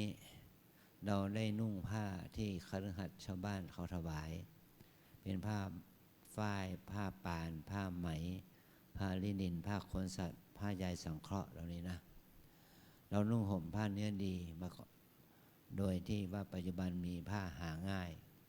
การที่เราได้มีผ้าหาง่ายจะนี่แหละเราจึงไม่ต้องไปนุ่งผ้าบางสกุล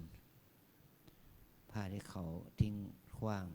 แม้แต่ผ้าที่เขาห่อศพนะเราจะต้องอันที่ 3ภิกษุเมื่อบวชแล้วเธอจะต้อง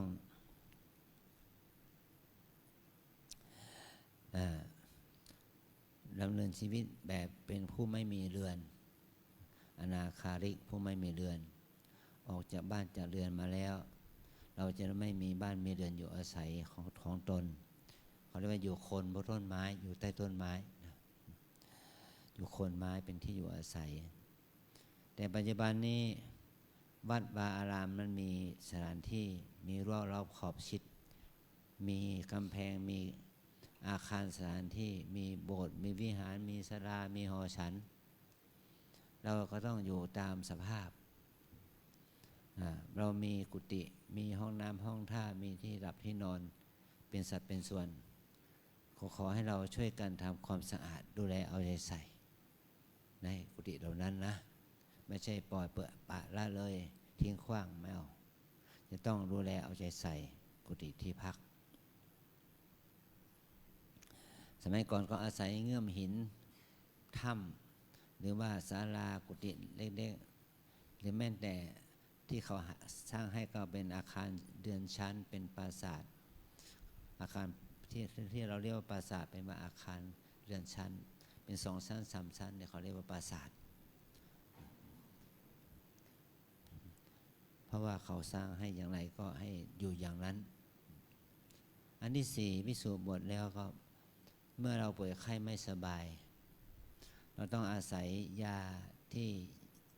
รักษาโรคภัยไข้เจ็บยาที่เราใช้รักษาหมายความว่าฉันยาดองด้วยน้ำมูดเน่าน้ำมูดแปลว่าน้ำปัสสาวะที่เราใช้เราปัสสาวะทิ้งนี่แหละถ้าเราเอามาดองยาเอาสมอเอามาขามป้อมอะไรอย่างนี้นะสมอพิเภกสมอไทยมาดองด้วยน้ำมูดเน่าเอาไว้กินเมื่อยามป่วยไข้แต่ปัจจุบันนี้เรามีเนยใสเนยข้นน้ำมันน้ำผึ้งน้ำม้อยเป็นยาแต่ปัจจุบันนี้เราอาศัยยาแผนไทยแผนปัจจุบันยาเคมีภัณฑ์ต่างๆรักษาอนุวัตไปตามโรคที่เจริญแล้วก็อาศัยอยู่ยารักษาโรคเหล่านี้แต่ยาพื้นฐานก็แม้ว่าเราไม่มียาอื่นที่จะให้ไปหาหมอก็ใช้ยายองด้วยน้ำมูดเน่านี้นะอันที่2ภิกษุที่ไม่ควรทำคือเรียกว่าอากรณียกิจที่ไม่ควรทำมี4อย่างคือ1ภิกษุจำง่ายๆว่าศีล4ข้อไม่ฆ่าไม่ลักขโมยไม่ประพฤติผิดในกามไม่พูดมุสาแหละจากศีล5นะมี4ข้อนะเป็นจากเสพสุรายาเมาแล้วก็แบ่ง1เว้นจากการฆ่ามุ่งหมายถึงเว้นจากการฆ่ามนุษย์แม้แต่ปรุงยาให้หญิงแท้งก็ไม่ได้2เว้นจากการลักทรัพย์ลักขโมยทรัพย์สมบัติของคนอื่นมาเป็นของตนด้วยมีมูลค่าก็ห้ามมาโศกเท่ากับ1 บาทม่านตราเงินห้ามลักทรัพย์อันที่3ห้ามเสพเมถุนกับหญิงก็ตามกับชายก็ตามแม้แต่สัตว์เดรัจฉานก็ตามห้ามเสพเมถุนก็การเสพเมถุนนี่แหละมันจะทำให้เราพ้นจากความเป็นพระเนี่ยอันที่4เว้นจากการพูดมุสาพูดอวดคุณวิเศษที่ไม่มีในตนพูดมุสาเกี่ยวกับคุณวิเศษเราไม่ได้ฌานอภิญญามรรคผลก็ไปอ้างว่าฉันนี่ได้ฌานอภิญญามรรคผลเราไม่ได้เป็นพระอริยะเราไปอ้างว่าเราเป็นพระอริยะเราไม่ได้เป็นผู้วิเศษเราอ้างตัวเองว่าเป็นผู้วิเศษอย่างนี้นะถ้าเรากล่าววาจามุสาอย่างนี้ก็ทำให้เราพ้นจากความเป็นพระนะ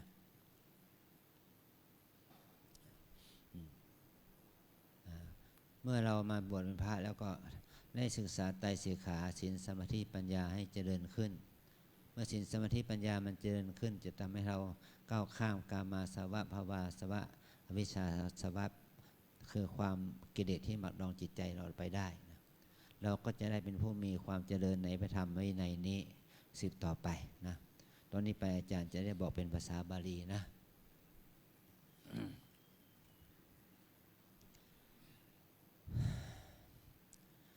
อนุญญาสิโคภควาอุปสัมปาเทตวาจัตตารโรนิสเยจัตตาริจะอากรณียานิอาจิกิตุงบินดิยาโลภโภชนังนิสายะปัปปชาตัทธโวยวะชีวังโอสะโหกะนิโย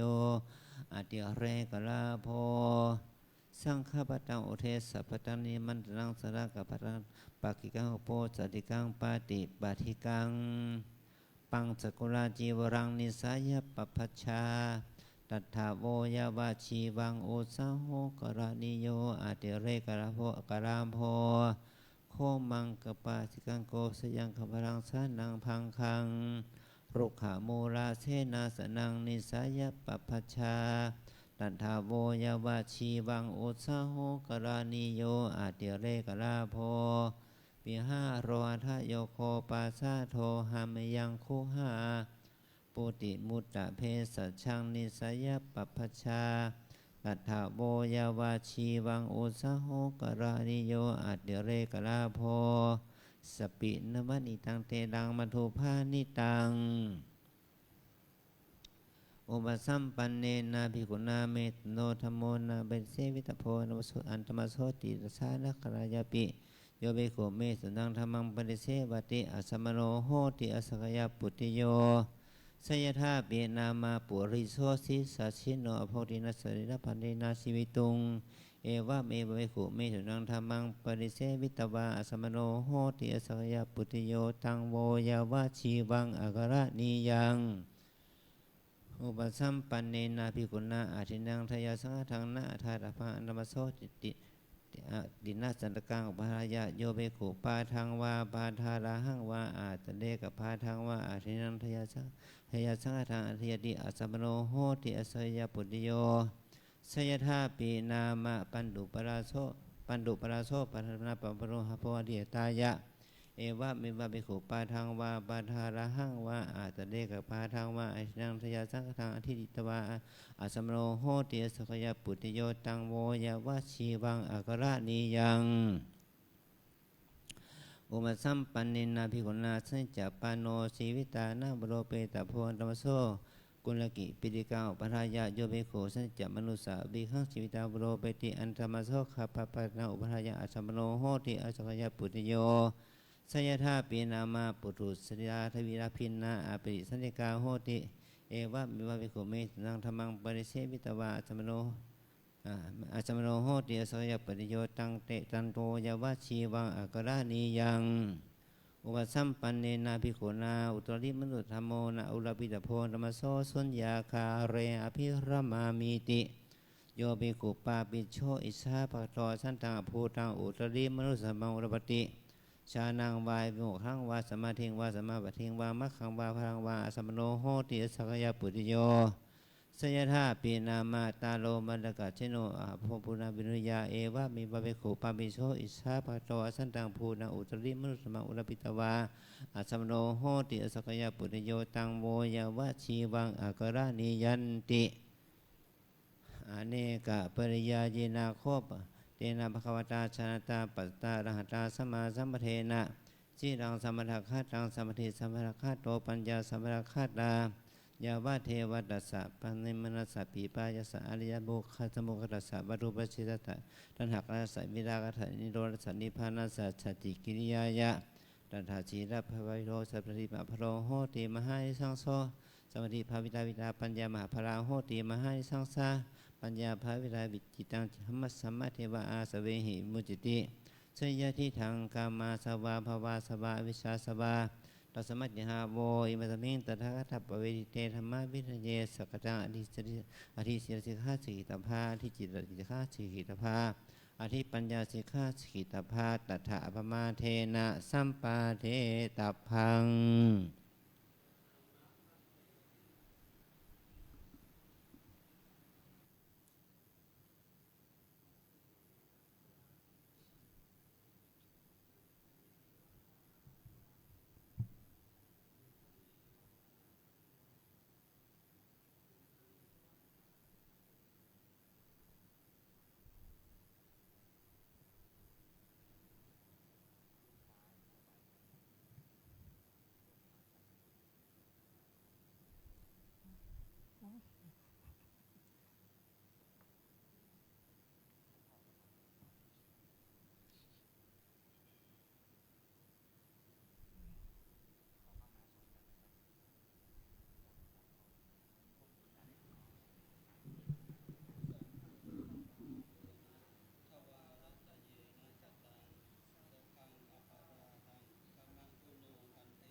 สังโฆขมันตุตุมเหหิปิขมิตพัง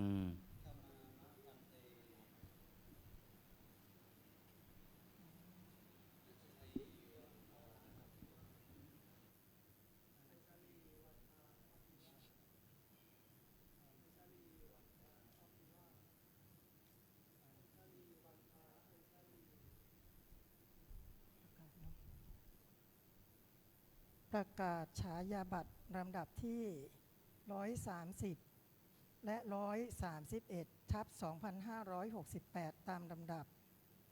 สัมพุทธัสสะปรินิพพานโตปรัง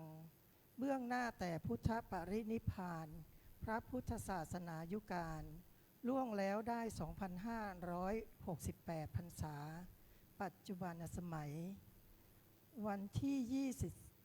20 เดือนกรกฎาคม ตรงกับวันอาทิตย์แรม 10 ค่ำเดือน 8 ปีมะเสง ประชุมพระสงฆ์15 รูปณพัทธสีมาวัดร่ำเปิงตะโปธารามอำเภอเมืองจังหวัดเชียงใหม่ โดยมีท่านเจ้าคุณพระอาจารย์ภาวนาธรรมาภิรัตน์พระวิปัสสนาวัดร่ำเปิงตะโปธารามเป็นพระอุปชามีพระมหาธีรชัยทัตตสิริวัดร่ำเปิงตะโปธารามเป็นพระกรรมวาจาจารย์พระมหาสมนึกภูมิพโลวัดร่ำเปิงตะโปธารามพระอนุสาวนาจารย์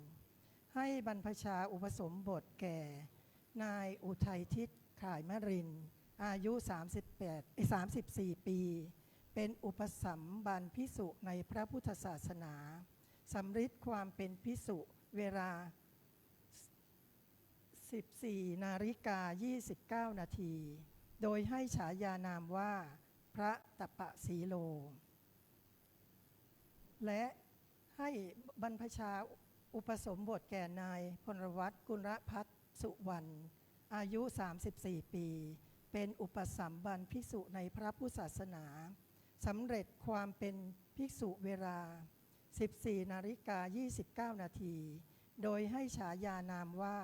พระกิตติคุโนขอจงเจริญด้วยศีละสุตตาธิคุณและทีคายุสุขสิริสวัสดิ์งอกงามไพบูรณ์ในพระบวรพุทธศาสนาทุกทิวาราตีการเทินลงนามโดยพระอุปชาพระ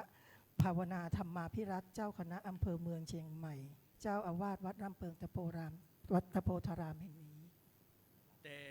อาทาลัทธาสุขิตาวิรุณหาโพธัสสะสะเนอโลคาสุขิตาโหทัสสะสะเพหิยาติเพ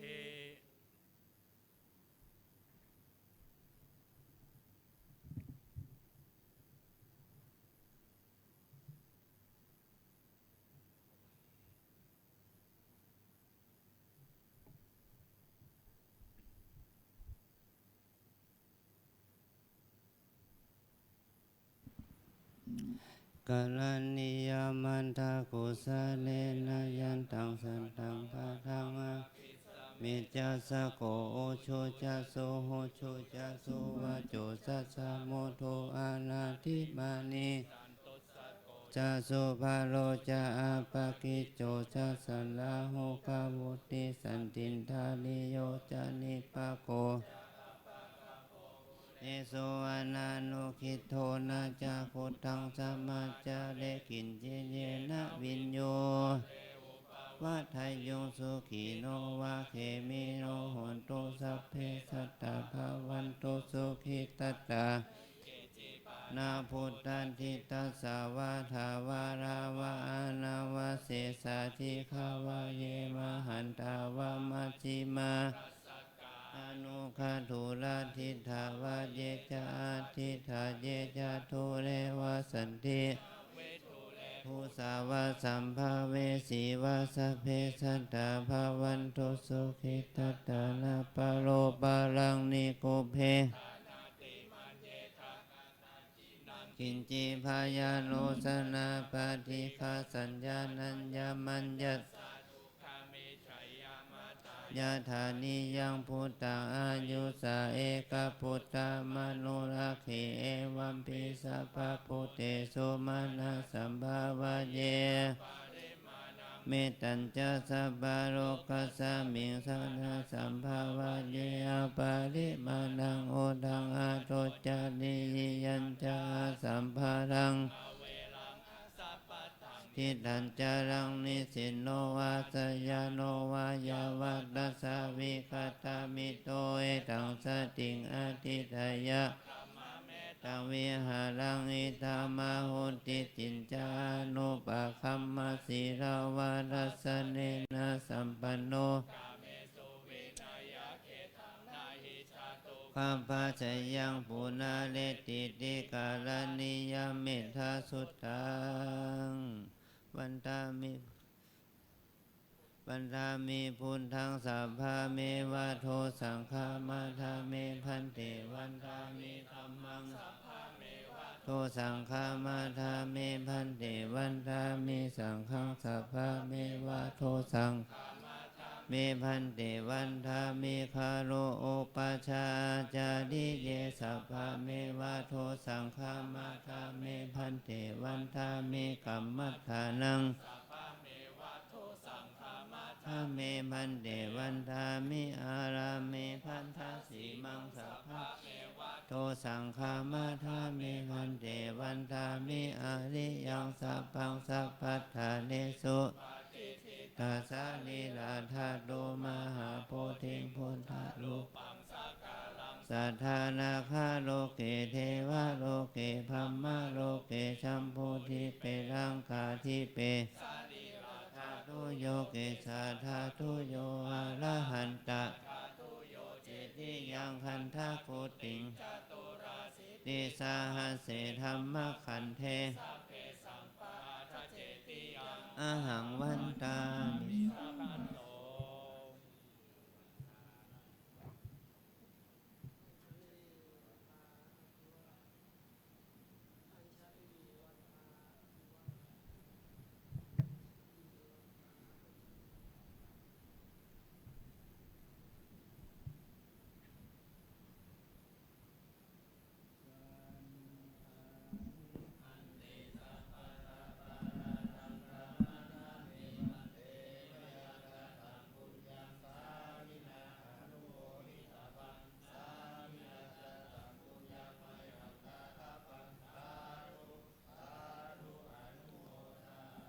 จัตตารโอธรรมาวัฏันติอายุวันโนสุขังพลัง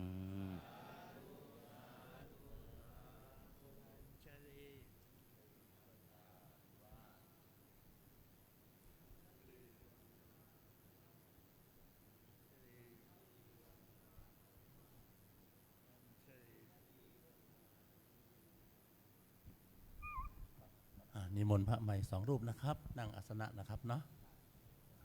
โดยลำดับนะครับนะรูปที่1นั่งตั้งบนรูปที่2ก็ทัดลงมานะครับยืนสักกรรมก่อนก็ได้นะครับถ้าเมื่อยแข้งเป็นเน็ตก็ยืนสักกรรมเดี๋ยวก็นั่งครับเดี๋ยวขออนุญาตเทียบพยทานนะครับนะแต่ถ้าเมื่อพระใหม่ท่านนั่งประจำที่เรียบร้อยญาติช่วยกันน้อมประเคนถวายน้ำอัดลมน้ำเปล่าด้วยนะครับนะ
รอพระอุปชฌาย์สักคำเนาะกำลังไปเข้าห้องน้ำอยู่นะครับ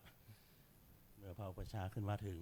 ก็จะได้นิมนต์พระใหม่พร้อมทั้งเจิญจวนศรัทธาสาธุชน ตั้งนะโม3 จบก่อนนะครับนะแล้วก็ถือกล้วยดอกไม้ของทรงพระพุทธไว้ในมือนะครับเนาะตอนที่ตั้งนะโมนะตั้งนะโมเสร็จสับเรียบร้อยผมจะนำกล่าวคำถวายจตุปัจจัยทายธรรมอิมานิมะยังพันเตนะท่านว่าตัวผมไปนะครับนะเป็นวรรคเป็นตอนเสร็จสับเป็นที่เรียบร้อยก็เจิญตัวแทนของเจ้าภาพนะครับเนาะญาติของพระใหม่น้อมบูชาการพระพุทธในพานนี่นะครับนะก็เดี๋ยวจะเจิญมานะครับตอนนี้พระอุปชฌาย์มาแล้วนะครับ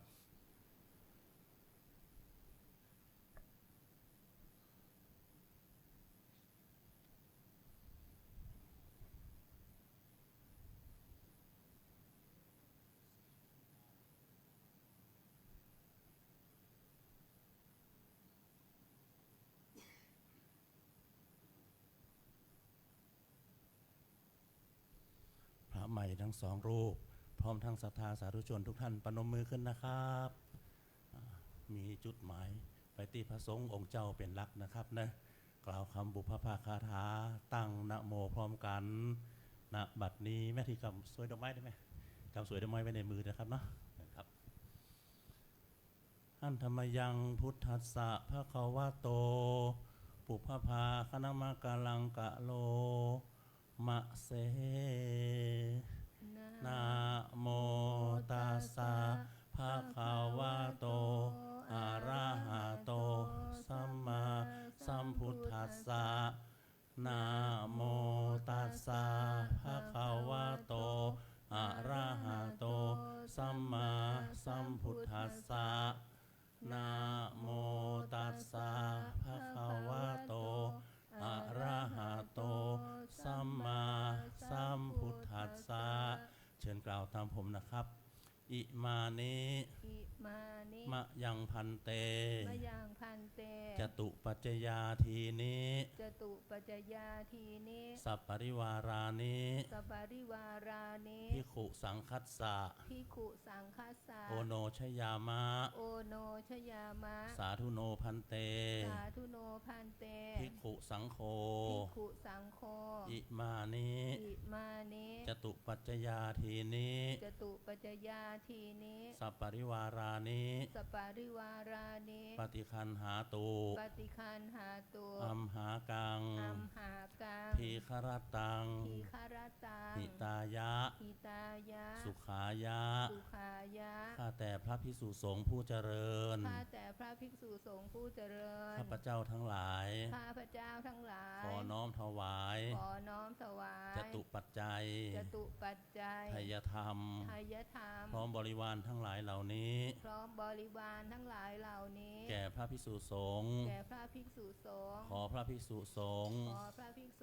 โปรดจงรับจตุปัจจัยไทยธรรมพร้อมบริวารทั้งหลายเหล่านี้ของข้าพเจ้าทั้งหลาย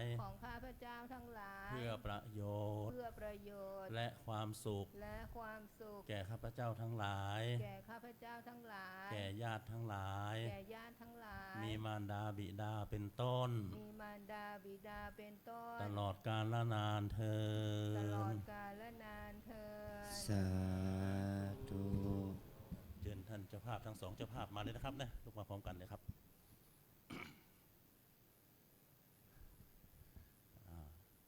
น้อมบูชากันพุทธวางในพานนะครับนะอธิษฐานระวังไว้ในพานนะครับ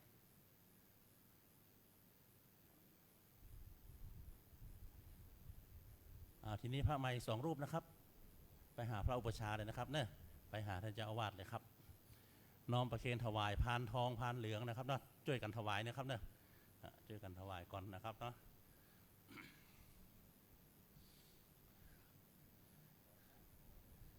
จากนั้นสังฆทานนะครับทั้ง2 ชุด 2 เจ้าภาพช่วยกันเลยก็ได้ครับผมเอาทีละอย่างนะครับอันนี้ก็ได้นะครับจากนั้นแยกซ้ายขวาครับรูปนี้มาฝั่งนี้รูปนั้นไปฝั่งโน้นนะครับ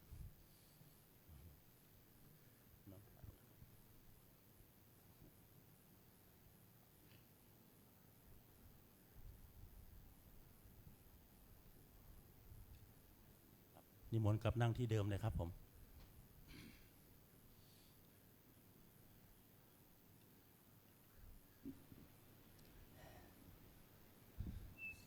ชนทุกท่านปนมมือขึ้นนะครับรับฟังสัมโมทนียกถาและอนุโมทนากถาจากพระอุปชฌาย์ ขออนุโมทนาพระใหม่คุณพ่อคุณแม่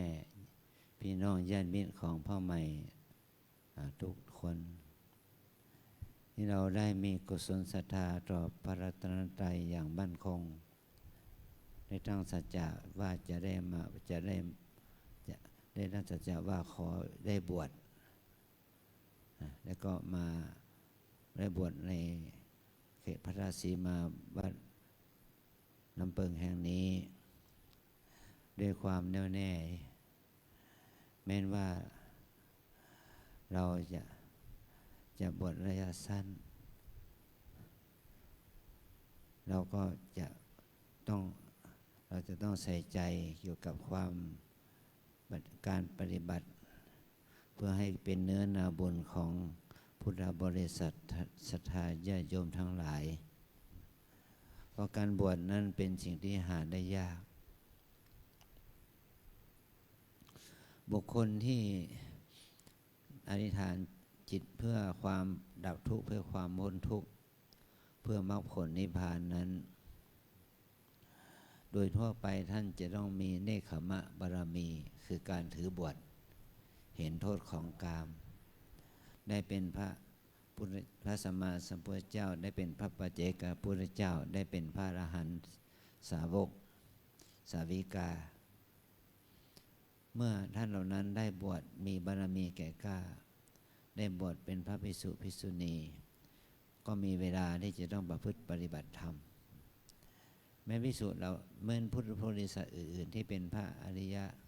เป็นพระอนาคามีพระสกทาคามีพระโสดาบันก็เหมือนกันท่านมีอุปนิสัยที่ได้บวชก็เมื่อท่านมีอุปนิสัยก็ได้บวชแต่ท่านไม่มีอุปนิสัยก็ไม่ได้บวชเพราะว่าการบวชนั้นเป็นบารมีธรรมที่พิเศษเฉพาะตนขอให้เราได้เห็นอานิสงส์ของการบวชนั้นคนบางคนแม้จะมีศีลมีทรัพย์มียศมีอำนาจวาสนามีธุรกิจการงานมากมายหลายอย่างแต่ไม่สามารถบวชได้แต่คนบางคนนั้นบวชได้ตั้งแต่เป็นเด็กเป็นเณรไปจนถึงแก่เฒ่าชรามรณภาพในผ้าเหลืองก็มีเพราะว่าบุญกุศลเกี่ยวกับการบวชเนี่ยมันเป็นการเสริมสร้างบารมีแก่เราในฐานะที่เราได้บวชขอให้เราได้ภูมิใจในการได้นุ่งห่มผ้าเหลืองในห่มผ้ากาสาวพัสนี้พ่อแม่พี่น้องญาติมิตรก็มีความปลื้มใจภูมิใจเนาะว่าวันนี้พ่อลูกเราญาติเราได้นุ่งห่มผ้ากาสาวพัสได้เป็นพระภิกษุในพระพุทธศาสนาแม้จะเป็นระยะเวลาอันสั้นจะเป็น9 วัน15 วัน1 เดือนใดก็ตามแต่ที่ท่านได้บวชแล้วก็ได้ประพฤติปฏิบัติเพื่อดำรงพระธรรมวินัยของพระสัมมาสัมพุทธเจ้าสืบต่อไปจนถึงขั้นที่ว่าได้เป็นพระของพระเหลืองไปตลอดชีวิตก็จะเป็นที่ภูมิใจของตระกูลและญาติมิตรสืบต่อไปนะต่อไปเราจะได้รับพรจากพระสงฆ์เราก็จะได้อุทิศบุญกุศลไปถึงพ่อแม่ปู่ย่าตายายของเรานะให้ท่านได้รับอนุโมทนาบุญกับเราด้วยเตรียมกรวดน้ำนะครับทั้งพระใหม่ทั้งศรัทธาสาธุชน ยะถาวาริวหาปุราปาริปุเรนติสาคารังเอวะเมวะอิโตทินังเปตานังอุปกัปปติอิจิตังปฏิตังตุมหังคิปะเมวะสมิจจตุสพเพปุเรนตุสังกปปาจันโทปนะระโสยถามณิโชติระโสยถาติโย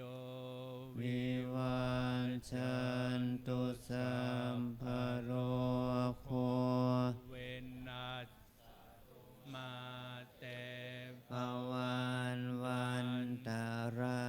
โยสุ สุขี ติคายุโกภาวะอภิ อิ วา วัน ทนาสีลิสนิ จังวุฒาปจา ยิ ยิ โน โน จันตารโรธรรมวัฏ นทัน ติ ติ อา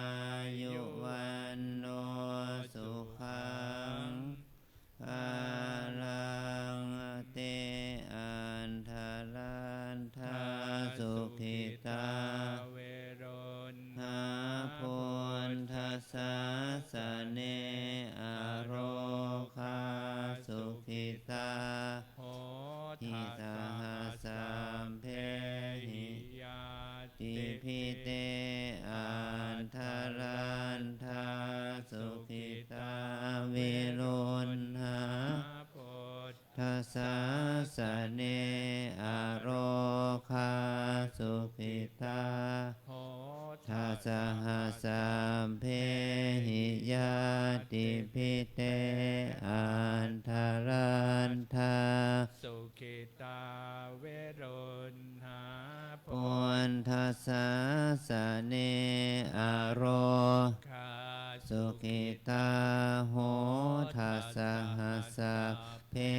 หิยาติพิภาวตุสัมภมัง